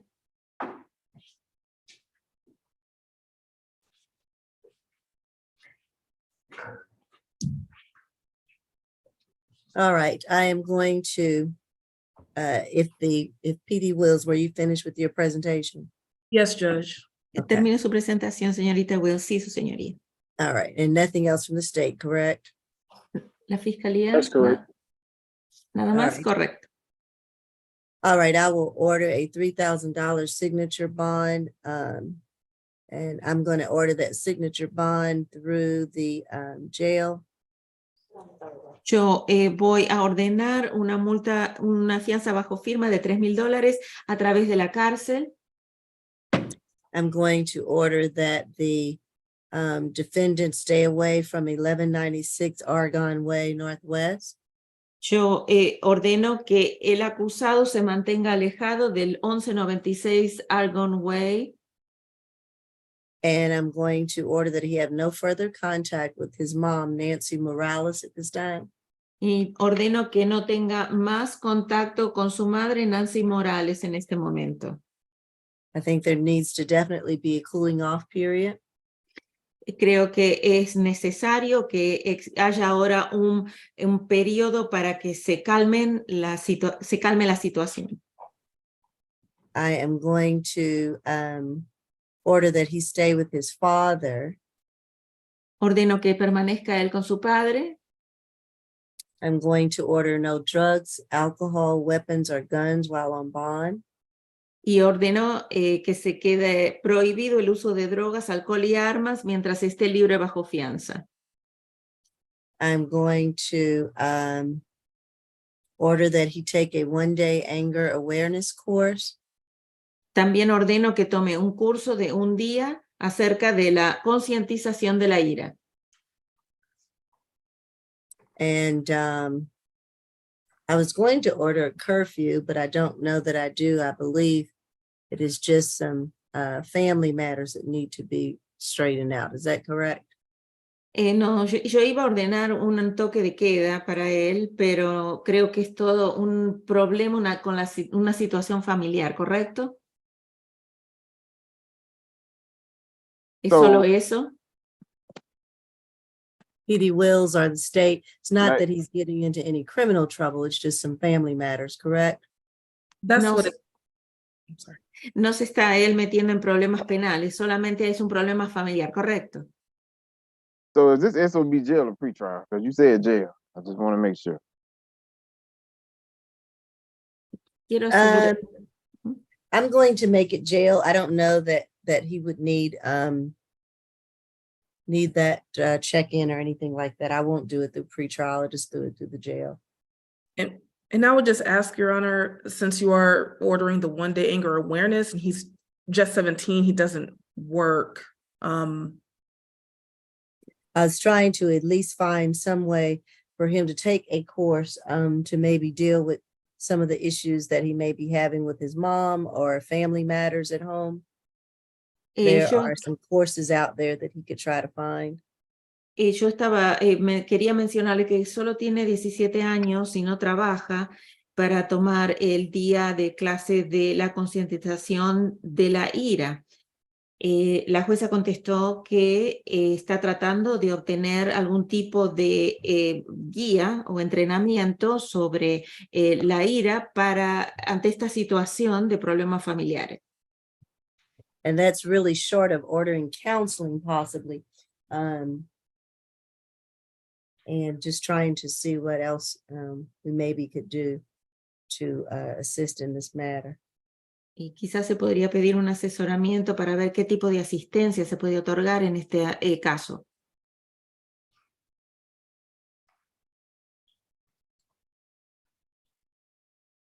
And so PD Wills, could you assist them in finding a one-day anger awareness course?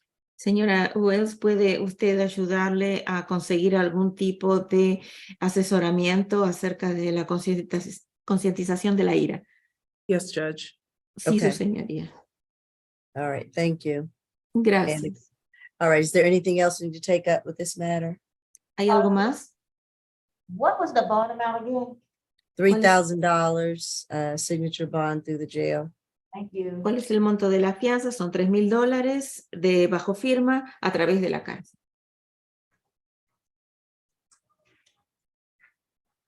All right, there's nothing further. That'll conclude this matter. Si no hay nada más, este caso queda terminado. Position 16 and 17.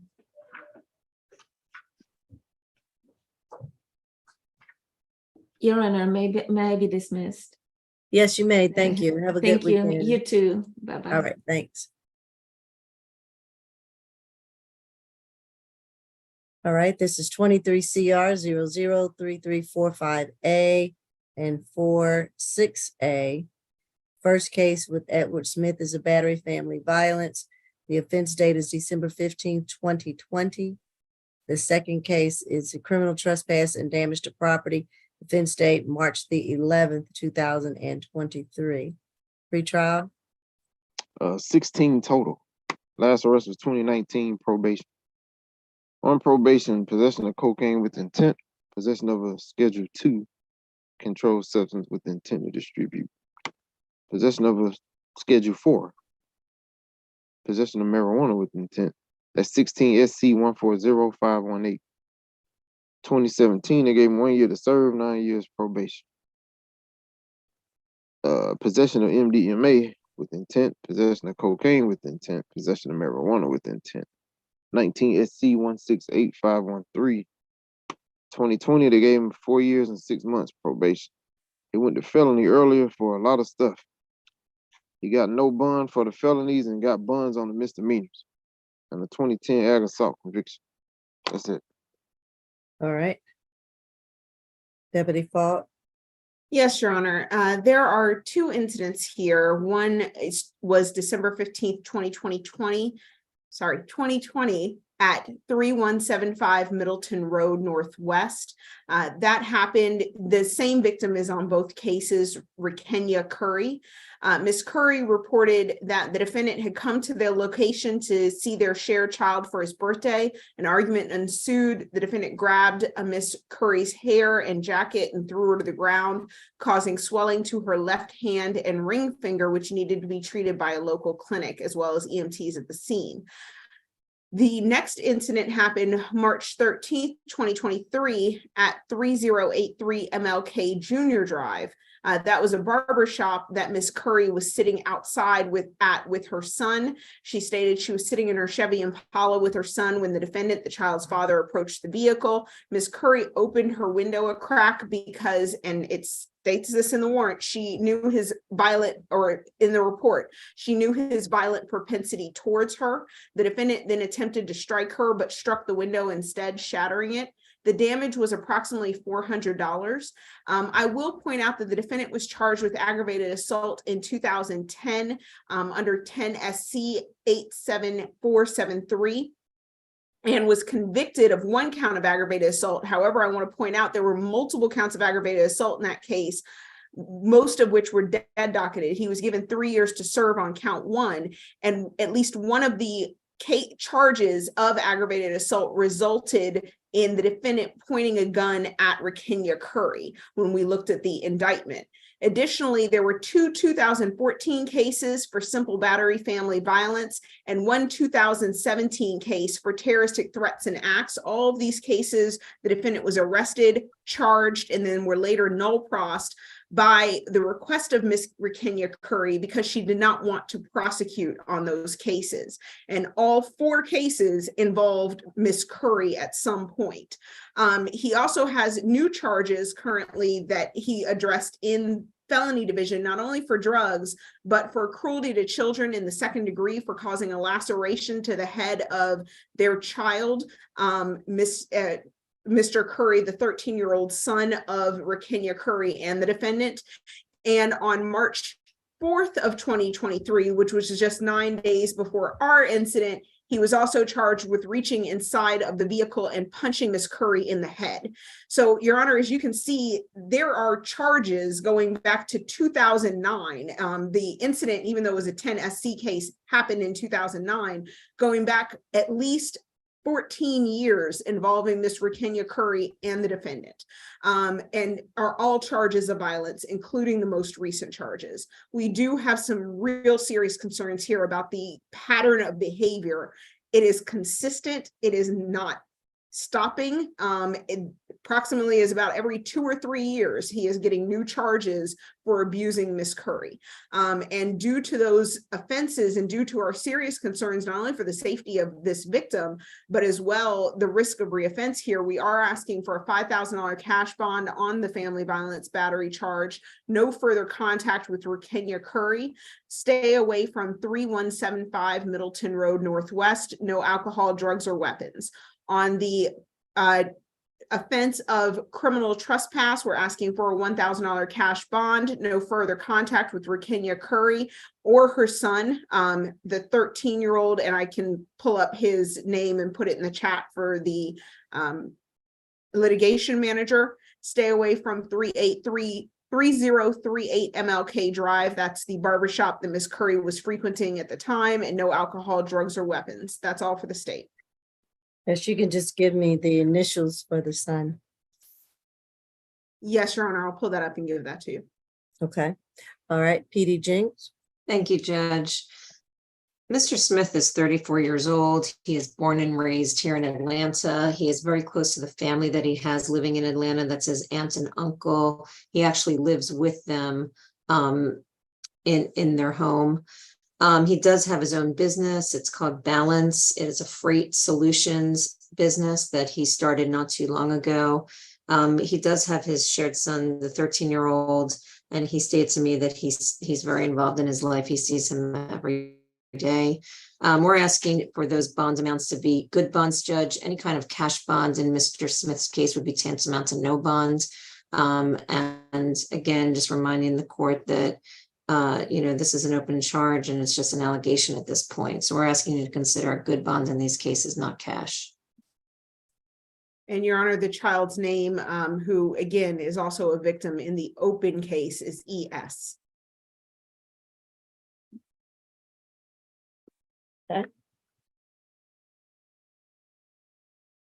All right, I'm very concerned about the history in this case with the victim. And let me sound for the victim. I don't believe I see anyone similar with that name. Is there Kenya Carey? It's Kenya Curry, and I did not see anybody by that name either, but I apologize for not asking to sound for her. Right, Kenya Curry. All right. On the first case ending in 3345A,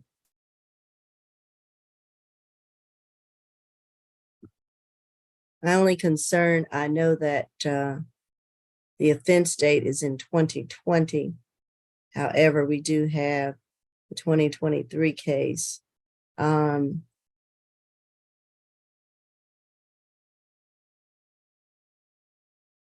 going to order a $20,000 surety bond on the first case of battery family violence. I'm going to order a stay away from 3175 Middleton Road Southwest. And I'm going to order no further contact with the victim, Kenya Curry. No drugs, alcohol, weapons, or guns while on bond. And also I was going to add a no further contact with the son, but I'll do that in the second case. The next case, 3346A, the criminal trespass and damage to property. I'll order the $1,000 cash bond. And with that cash bond, I'm going to order again a stay away from 3083 Martin Luther King Jr. Drive, which is the barbershop. Stay away from there. No further contact with the victim, Ms. Curry, and no further contact at this time with his son, ES. And Judge, I don't believe his son was a victim on this case. Am I reading that incorrectly? Ms. Falk, I thought you were talking about the other case in Superior Court. Yes, Your Honor, but the son was a witness in this case. He was At the sitting in the barbershop. vehicle with Miss Curry, according to the warrant. Let me just double check, but it said she was in the vehicle with her son when he approached. I want to limit and make sure there's going to be, and I say cooling off, but certainly that this son, I imagine, has been a witness in some of these incidents. And until we can sort it out and figure out what's going on, I wanted to add him as a victim in the second case. And to have no further contact until we can either do a modification or see what's going on. Because I imagine he's very much aware of what's happening with his mom and his dad, and don't want him to continue to be a witness to any of that. And I believe, again, no drugs, alcohol, weapons, or guns while on bond. And I think that should do it. Anything else, counsel? Judge, I'm going to ask you to reconsider your ruling in terms of adding that condition of no further contact with his son. Again, there's no mention of him being an alleged victim on this case. As you know, the mother can go ahead and seek some kind of protective order if she feels like she needs to in order to do that. But Your Honor, our perspective is with having this no further contact order related to the son, it's overreaching in this case. If there was a cruelty to children charge or some other charge, then respectfully, I wouldn't be raising, our objection and asking you to reconsider that. Mhm. And Your Honor, the state's response is that we often put witnesses as part of the no further contact and bond orders to prevent from the possibility of witness intimidation, given that this particular witness was not only a witness in one crime, but the victim of in another crime involving this defendant, allegedly. We do have concerns for the possibility of witness intimidation, and it is well within the court's role and responsibilities to protect witnesses of crimes from possible witness intimidation, which we believe the witness may be at risk of here. I mean, see Judge, your and client is again, that could raising- happen in, I'm sorry. I see that he's raising his hand, but you can let him know he should not speak, but Mr. Smith is raising his hand. I see that he's muted. I mean, Mr. Smith, you shouldn't speak about any of the facts of the case, but it's muted, so he actually Yeah. can't. Can't speak, but go ahead. I'm sorry, PD Jinks, go ahead. Good afternoon. Yes, I'm sorry. Yes, Ms. Jenkins, I understand that I shouldn't speak. I'm not going to speak on the case. My son, how you doing, Your Honor? My son is Anthony Smith III, and he's my only immediate living family. My mother and father are deceased. I also have a sister. Her name is Phenovia Latrice Bennett. She's deceased. I'm not trying to be rude or disrespectful, Your Honor, but I see my son daily. I talk to him daily. And I understand the current situation and what you guys know about and have on your paperwork. But to not let me talk to my son, that would really, like, that'll hurt me. That's my only child. I don't have any more children. I don't have any more children. And that's my only immediate family. And Judge, I'm sorry. Go ahead. I mean, I just wanted to add that, there are witnesses on every case. And again, this is a mere allegation right now against Mr. Smith. To put a no further contact order on witnesses of cases, I think, again, is overreaching, especially in this case. I mean, essentially, it's like constructive, termination of parental rights for this period if you put this on here. So again, the mother has an opportunity to raise any kind of issue that may exist in going forward on any kind of protective order. And the state can elect to move forward if there is any kind of allegation with tampering with the witness, which I'm sure that the mother would bring to their attention if that were to happen. But all of the supposition and kind of moving out towards tangents, and even in retrospect, like, again, respectfully, Judge, that you had mentioned in your narrative, I think is overreaching. I'm asking you to reconsider not having a no further contact order with the son. You want to make it a no further violent contact order, so be it. But again, to have a no further contact order based on what's in front of us and these accusations, again, I believe is overreaching. And Your Honor, my response to that would be, rarely do we have a witness in a case who's also a victim in another case. And so I feel like a no further contact at this point is perfectly reasonable given these circumstances. Additionally, I think this may be easily solved. Can we find out what the bond is on the felony offenses and whether as part, well, he got a no bond on everything. So actually, I'm not sure if it can be, because if he were to be given a bond in felony court, I don't see there being a circumstance where he would be still able to have contact with the victim in that case. Maybe I'm wrong, but normally they ask for no further contact in a case where the child is a victim. In this situation, he also has a warrant for cruelty to children in the second degree, a felony against the same child. I mean, actually, can we look that up? That's not a bad idea. Well, the problem is it's no bond, so they wouldn't have issued a provision of bond on a no bond case. And I believe Mr. Howard said that he was given no bond on his charges, felony charges, of which the cruelty to children second degree was one of them. Pre-trial. All right, hold on for a minute. Okay.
All right, so there's no contact with the mother, no physical contact with the son.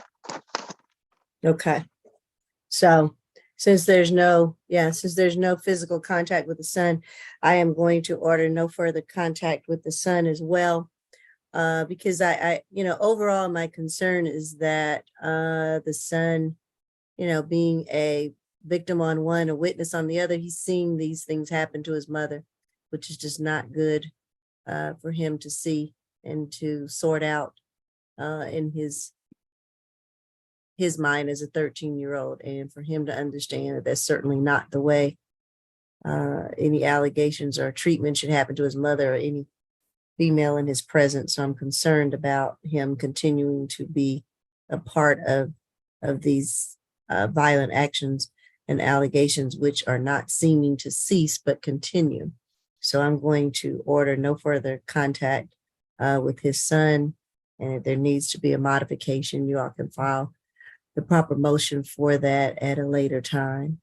Is there going to be no further physical contact so that it's in line with what the Superior Court order says Yes, let's specifically? do physical. I guess if he can call him. Thank you, Judge. Call him Appreciate on the that. phone. We'll say no further physical contact. Thank you. Your Honor, the state would object to that for the reasons that we've previously stated. Okay. All right. Thank you. That'll conclude this matter. Your Honor, I can't call my son, correct? It's No, just no physical contact with your son, sir. So you can call him, and I hope that those calls are positive. And I'm going to hopefully ask you to make sure that those calls are positive, not discussing any of the cases, but no physical contact right now. Oh, man, I won't discuss any other cases. I'm his father. I mean, I'm his father. I understand. Okay, sir. Thank you. Number 6, Kendall.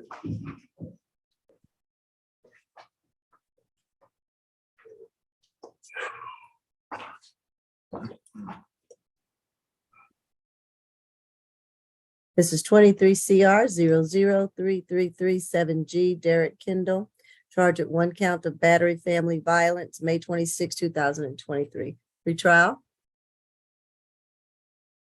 14 total, 2023 simple assault, 2022 DUI, and a 01 simple battery family violence. That's it. All right, state. Yes, Your Honor.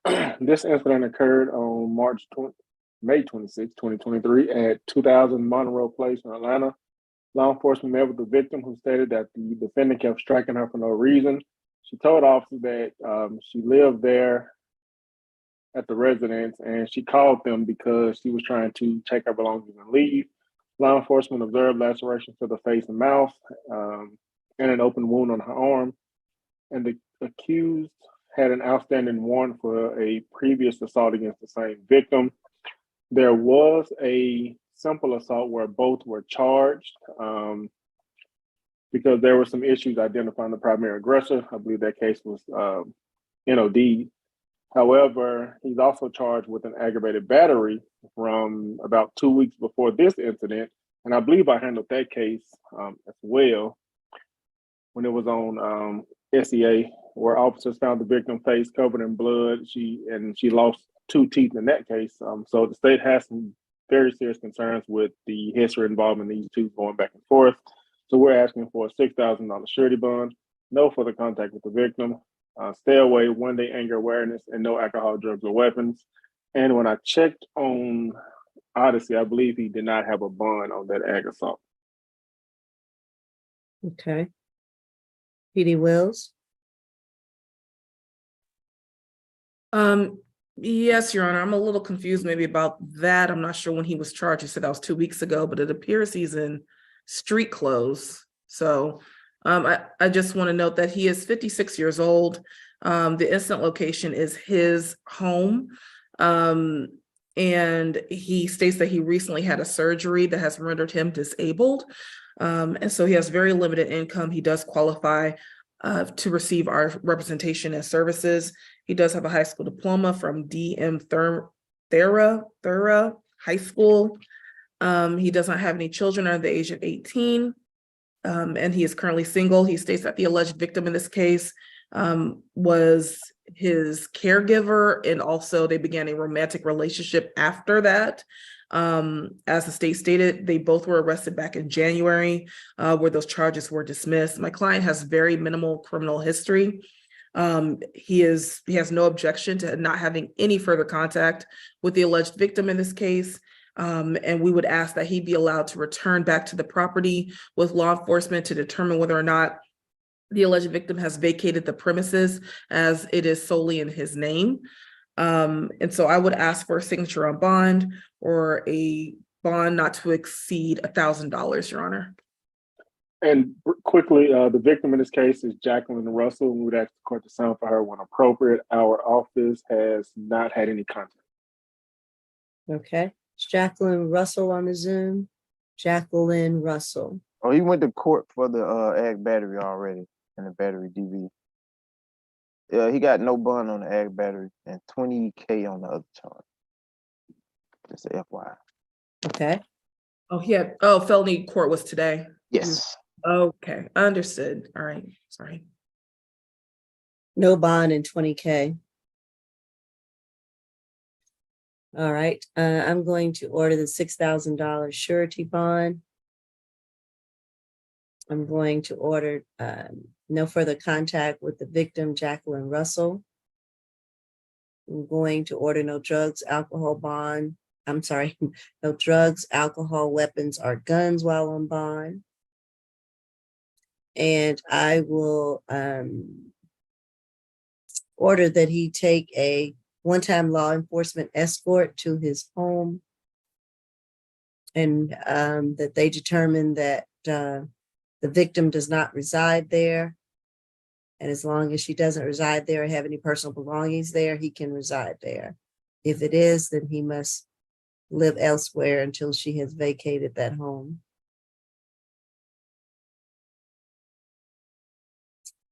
Is there anything else I need to do or need to take up? Don't think so. Okay. All right. That'll conclude this case. Your client has a question, Ms. Wills, a question about the bond conditions? No, a question about my residence. She does not reside there. She is a caregiver.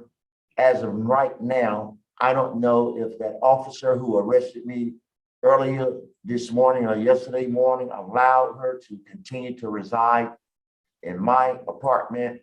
He stated to me that— Wait, Mr. Kendall, the judge has ordered that you can return back there if she's no longer there. But I already explained to her that that is your property, but it's a civil issue after that. But you can return there to determine whether or not she's still there, okay?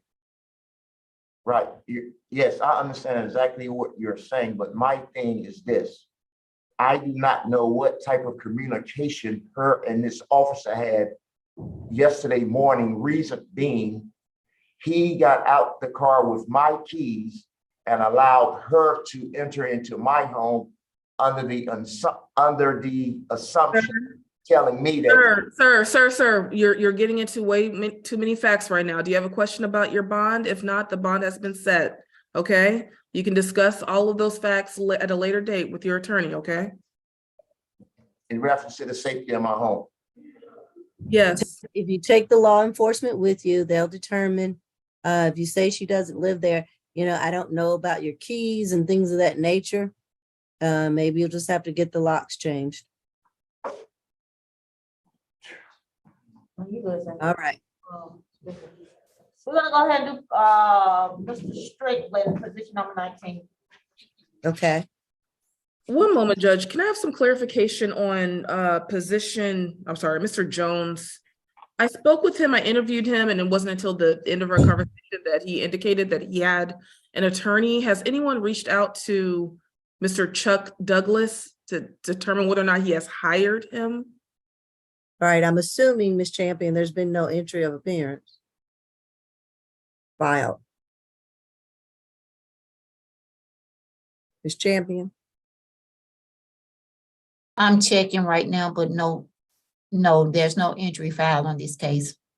However, my client, well, Mr. Jones is indicating that he has hired him. So is there any way we can confirm so that I'm not? Well, Right. it's a Saturday. You know, if it was during the weekday, we could call the office and find that out. But on Saturday, I doubt he'll be there. If he hired him, he should have known or found out that he had court today. A lot of people don't know that we have court on Saturday, so I don't know. We'll roll him over to Monday. And then, you know, it'll be up to him to get a call into his family or letting them know. Of course, Monday's a holiday. So I don't know if Mr. Jones wants to go forward with the PDs or not, or wait until Monday or Tuesday for his attorney to show up. He wishes to go forward with the PD office today. Okay. Will you be prepared to do that? Or you spoken to him, PD Wills?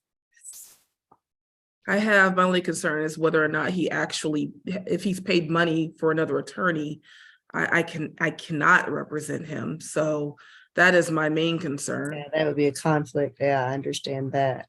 Do we show it? Do we know if an entry of appearance has been filed? That's what she just said. No, it hasn't.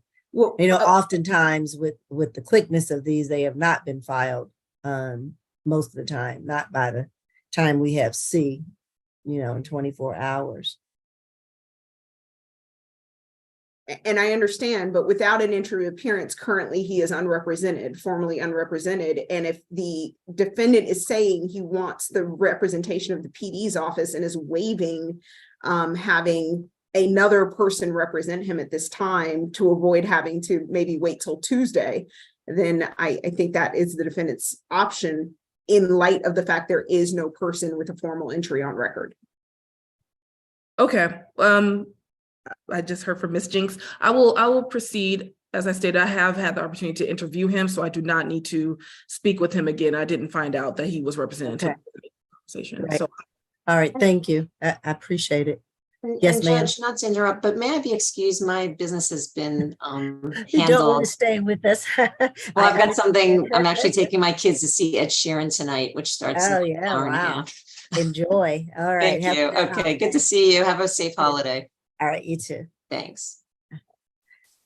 All right, and Deputy, you said this is Mr. Jones in the chair or no? So this is position number 19, Strickland. Oh, I'm sorry. Okay. Mr. Strickland.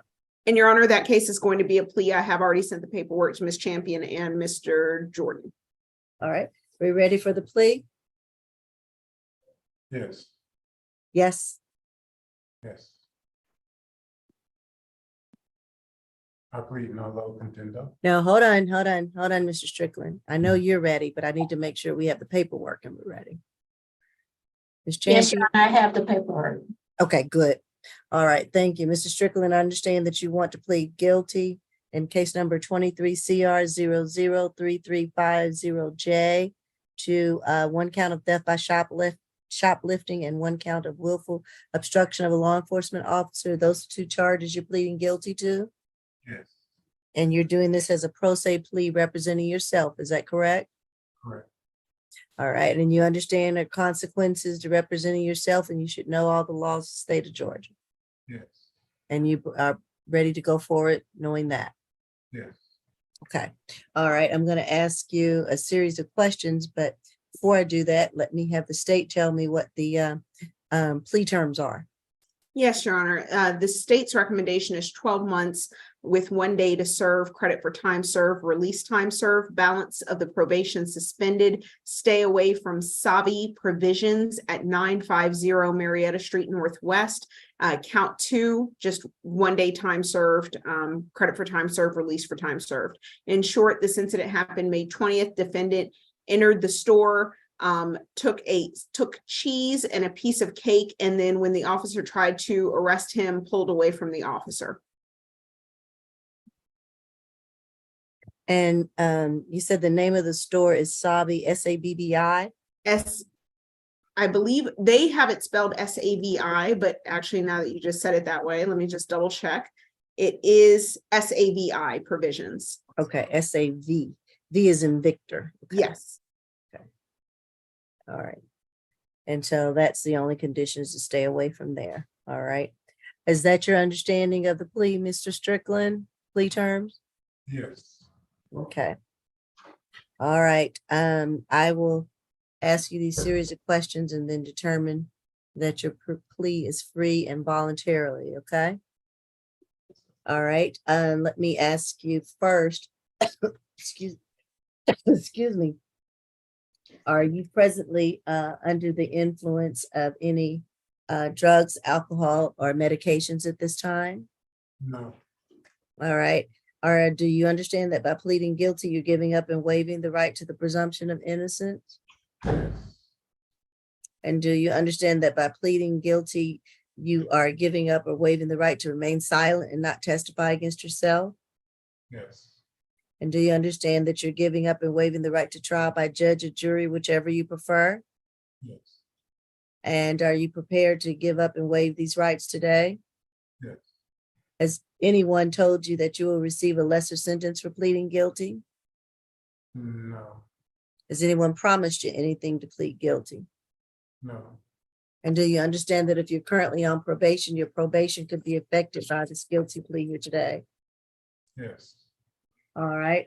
And do you offer this guilty plea freely and voluntarily with the full understanding of the two charges against you? Freely and voluntarily. I'm sorry? Yes, freely and voluntarily. Okay.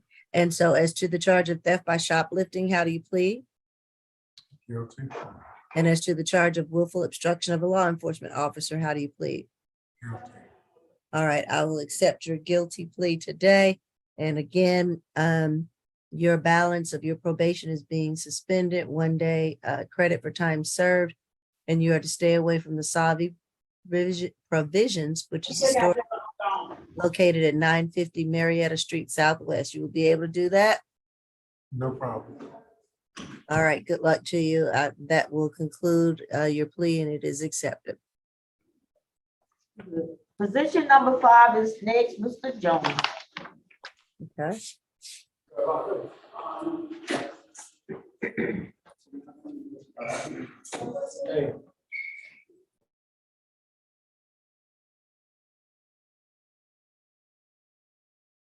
All right, this is 23 CR 0033336J, Michael Jones.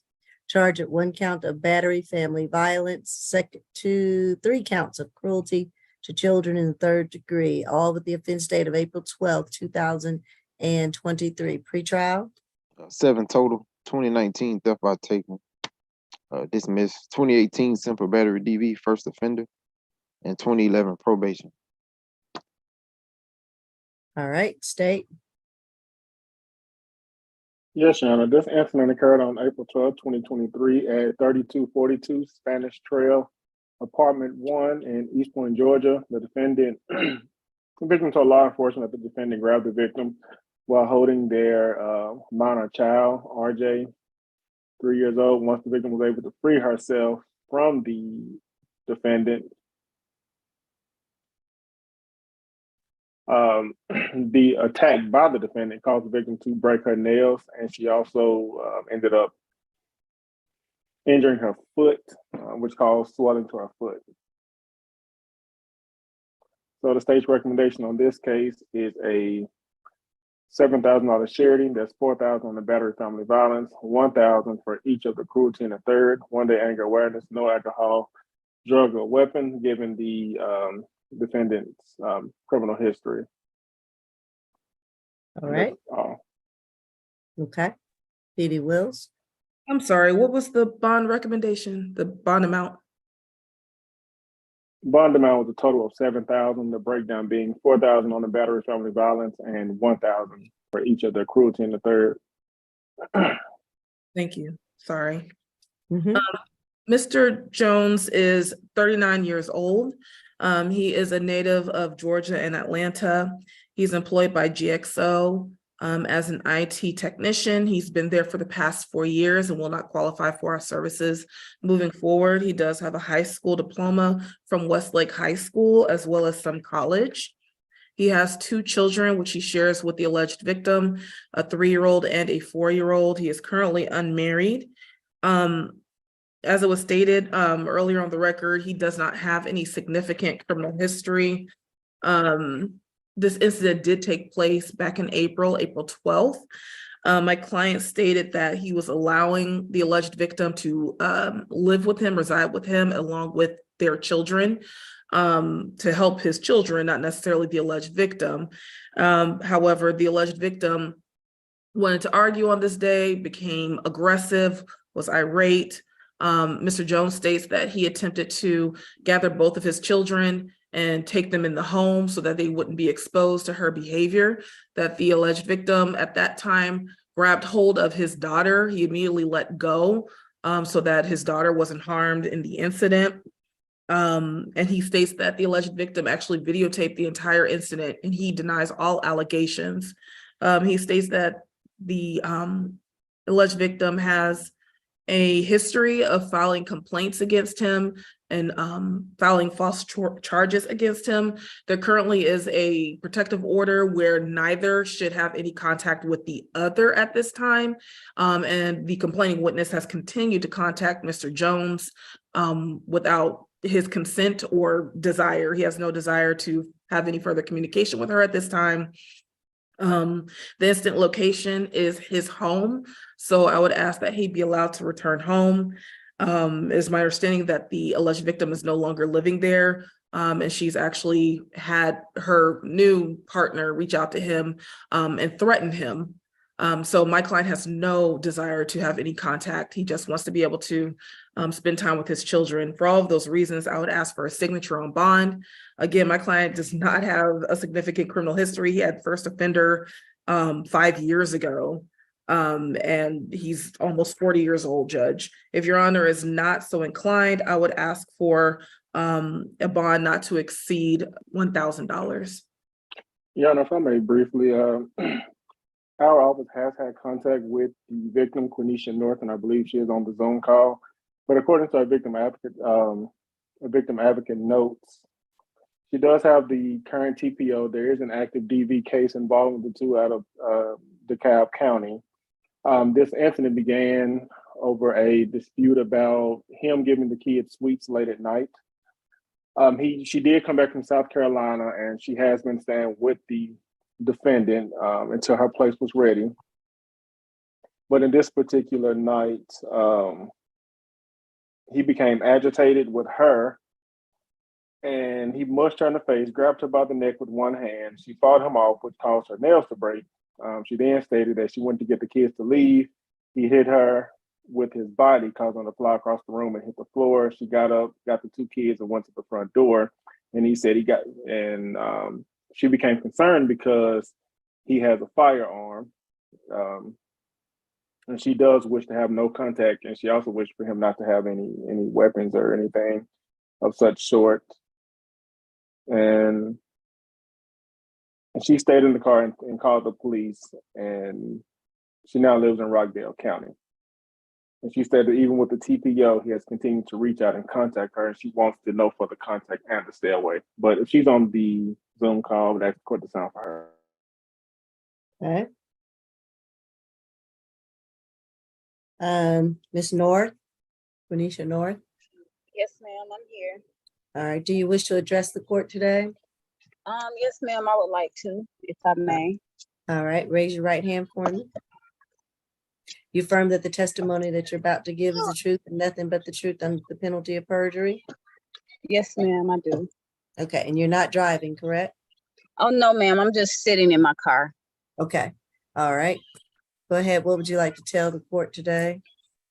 Yes, ma'am, thank you for allowing me to speak. I would like to say that some things were left off in the incident report. Well, in the incident that the attorney is presenting. During that incident, Mr. Jones,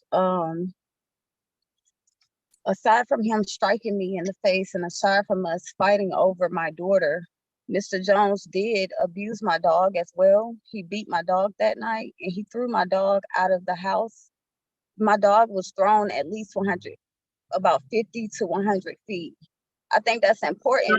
Your Honor, I would object to this testimony. He is not accused of animal cruelty, so I would object as to relevance. All right. You need to talk to the assistant solicitors about that. We're only talking about the charges that are levied against him, as you've heard. Yes, Are you ma'am. in fear? Are you in fear of Mr. Jones? Yes, ma'am, I am. And I would like to deny the accusations Mr. Jones is making that I have reached out to him. I have not reached out to him. In fact, I have several messages from close friends and male friends of mine where Mr. Jones has threatened them because they are associated with me. Again, me and Mr. Jones does not have a relationship. We just share 2 kids together. The last time we were in a relationship was in 2020. However, he has consistently reached out to male friends of mine. He has also stolen property of mine. During the incident, property was stolen, where my phone was stolen. A phone was stolen, and it has all my information in it, which is how he's gaining contact, how he's getting contact to the people, my friends. And again, I do have screenshots of him sending messages to friends of mine, and this is after the TPO was filed on him. Okay, and again, that is something that you're going to have to talk to the solicitors about, and if there's been violations of your TPO. Again, that is not what we're here for today. We're here Yes, for ma'am. today on the battery and the cruelty charges. Yes, ma'am. And so you've made it clear you don't want any contact with him, and you No, don't ma'am. want your children to have any contact with him either. No, ma'am. No, ma'am. The judge has made it clear in the TPO. No, I don't want him to have contact. No, ma'am. Okay, all right. Any cross-examination, Mr. Young? Nothing from the state. Anything, PD Wills? I would just ask that the children be excluded. We have no objection to him not having contact with Miss North's child, but his 2 children, I would ask that that be left to family court. It's my understanding that he's in the process of legitimating his son. I'm not sure of the legal status of his daughter, but I would ask that that be left to family court, Your Honor. Well, once he legitimizes him, then he can determine whether, or the court will determine, and he can pursue visitation. I understand, but he has 2 children, and I'm not sure of the legal status of his daughter. He only spoke to me about his son, so. Neither one is legitimized. Okay, neither one. Okay. All right. And do you know if there's a pending legitimation case with your son or daughter or Mr. either? Jones. I'm sorry. You can go ahead. I'm sorry. Yeah, I said, Okay. do you know if have you been notified if there's a pending legitimation case with either of the children? Nothing is pending. Mr. Jones filed a petition back in 2019, which he has failed to cooperate with my lawyers on the terms of our visitation and parenting agreement. This has been going on since 2019 in the Rockdale County court systems. And again, his lawyer has failed to communicate to my lawyers. So I have reached out to Rockdale. We are keeping the case open. My lawyers are keeping the case open. We are looking to dismiss, considering it's been so long. Mr. Jones has no interest of being around his kids. His only interest is to cause havoc in my life. I have allowed him to visit his kids, hence why we were there. I moved to South Carolina to get away from him, and he was found guilty on a domestic violence case, me being the victim in DeKalb County back in 2019. So I don't know why he said that there was no incidents. There has been an incident, and he was no contact order then in 2019, which he violated, and he was arrested. Also, the bond stipulations was that he take a anger management course, and he was also on probation, which he just got off of probation about 4 months ago in connection with the Your Honor, again, I'm gonna object. I'm gonna object. She's not an officer of the course and of the court, and his history was provided to the court. Right. All right. And I do understand and have been given most of the history and background of the case. So I do appreciate you speaking to me as well today regarding that. If there's nothing else, I'm ready to give my ruling. All right, I'm going to order I'm sorry. I'm sorry, Judge, may I add one more thing? Briefly. Yes, ma'am. The judge during the TPO hearing. I'm gonna object to any of this being entered at this time for the purpose of bond. Right, that would be a little bit of hearsay to some extent regarding what the judge said at the hearing. And you do have that TPO order to go by and have that enforced by law enforcement and the courts, okay? And you can take that up Yes, with ma'am. them if any Yes, ma'am. provisions are violated of that TPO. Okay. All right, in this case, I'm going to order the $7,000 surety bond. That's $4,000 on the battery and $1,000 on each of the 3 cruelty counts for a total of $7,000. I'm going to order a no further contact with the victim, in this case, Quenisha North. I'm going to order no further contact with RJ, the 3-year-old. And I don't have the initials of the other child, the 4-year-old. EN is the 3-year-old and RJ is the 4-year-old. Oh, okay. RJ is the 4-year-old and D is in dog and N is in Nancy. I'm sorry, E as in Edward, N as in North. Okay, and no further contact with the other child, E as in Edward, N as in North. I'm going to order a stay away from the home and residence of the victim, Miss North, and we would have to be provided with that. You don't have to do it on camera. You could put it in the chat. I want to make sure that he stays away from your home because I understand that the Spanish Trail is not your home, correct? Right. Yes, ma'am. Okay. Correct. All right. And so we'll make sure that he stays away from your home.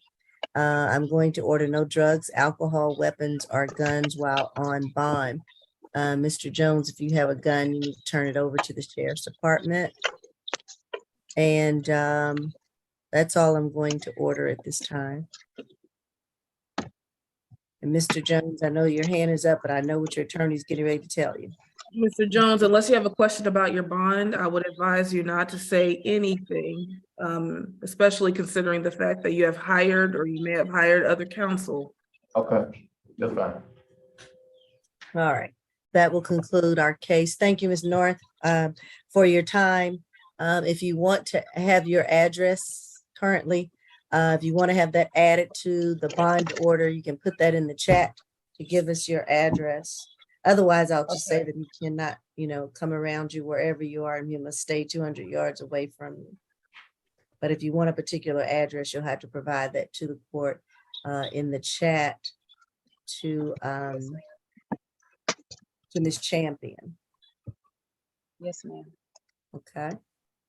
Are you going to do that or you just want the general? Yes, ma'am. I'm gonna do that now, but it's not gonna be in any of his court paperwork, is it? Well, if I do that, it's going to be on the bond Mr. order. Jones. But if you don't want your address on the bond order, I can just check all the other boxes of him staying 200 yards away from you, having no contact with you by third party, family, no emails, no social media. So I can do that if you are apprehensive about it. Yeah, I didn't want my address if he's gonna have access to it, so, yeah. Right, we'll include all the others. He can be within 200 yards of you, according to this bond order, and then you have your TPO as well, okay? Okay, yes, ma'am. All right, thank you. Good luck to you. Okay, thanks. All right.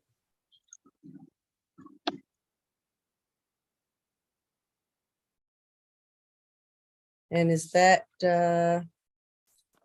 We have everybody?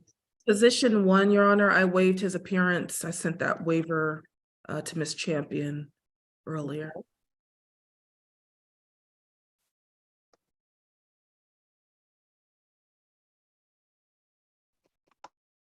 So position 1 is 23 CR 003332C.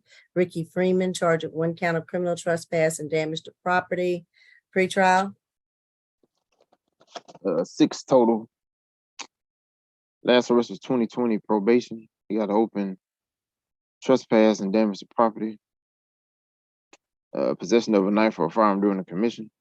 Misdemeanor possession of marijuana. Possession of a firearm by a convicted felon or felony first offender, possession of meth and drug-related objects out of Clayton, on probation for theft by taking and robbery out of Clayton County, on probation for unlawful for a person to associate with criminal street gang out of Tatnall County. And he went to felony early and got no bond. So. Okay. All right, State. Your Honor, on June 5th, 2022 at 7425 Faith Street in Union City, the defendant struck the victim's door, causing damage. The victim being Sarita Boyd. We asked the court to sign for her when appropriate. Our recommendation is a $2,000 surety bond, no further contact, and a stay away order. Okay. And that victim again? Sarita Boyd. First name is spelled Cerita. Okay. All right. Do we have a Sarita Boyd on the Zoom call? Sarita Boyd? Nope.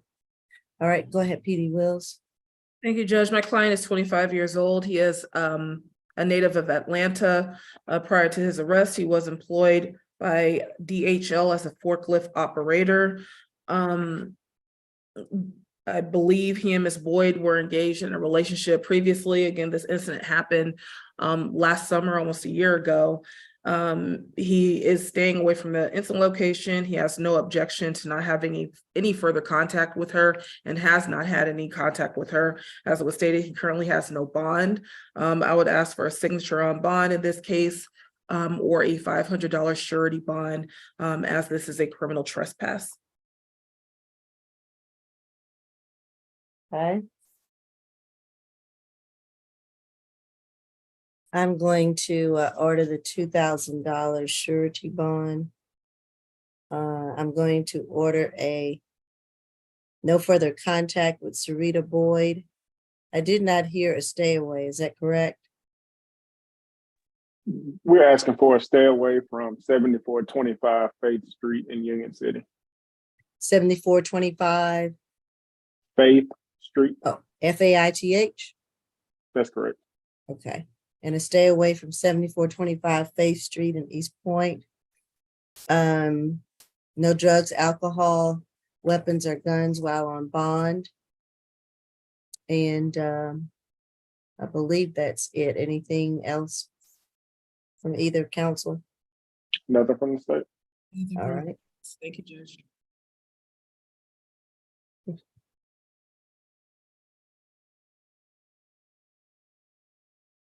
Position number 1 is a $2,000 good bond reset to the SAP June 8th. Position number 2 is a $4,000 sign-on bond through the jail. That's going to be reset further notice. Position number 3 is going to be a total of a $3,000 good bond reset SAP June 8th. Position number 4 is a total of a $2,000 sign-on bond through the jail reset June 8th. Position number 5 is a total of a $7,000 good bond. It's going to be reset SAP June 8th. Position number 6 is a $6,000 good bond reset SAP June 8th. Position number 7 is a total of a $9,000 split bond reset SAP June 8th. Position number 8 is a $500 good bond. It's going to be reset to the SAP competency calendar June 1st for status. Position number 9 is a $3,000 sign-on bond through the jail reset further notice. Position number 10 is a $6,000 good bond reset SAP June 8th. Position number 11 is a total of a $5,000 good bond reset SAP June 8th. Position number 12, defendant was released, reset further notice. Position number 13 is a $1,000 good bond reset SAP June 8th. Position number 14 is a $1,000 sign-on bond through the jail reset further notice. Position number 15 is a total of a $1,000 sign-on bond through the jail reset further notice. Position number 16 is a $20,000 good bond reset SAP June 8th. Position number 17 is a $1,000 cash bond only reset SAP June 8th. Position number 18 is going to be reset to Monday C calendar 5/29. Position number 19 was a plea. And position 20 is a $3,000 good bond reset SAP June 8th. Any questions? Nope, I think that is it. Any questions? I'm Thank sorry, you. can you repeat that last bond? I was in the other breakout room. Repeat number 20. Yes, I was in a breakout room when that case was heard. Okay, position number 20 is a $3,000 good bond reset SAP June 8th. Thank you. Thank you. All right. Thank you, everybody. Have a good long weekend. Thank you. You Thank too. you. Have a great weekend.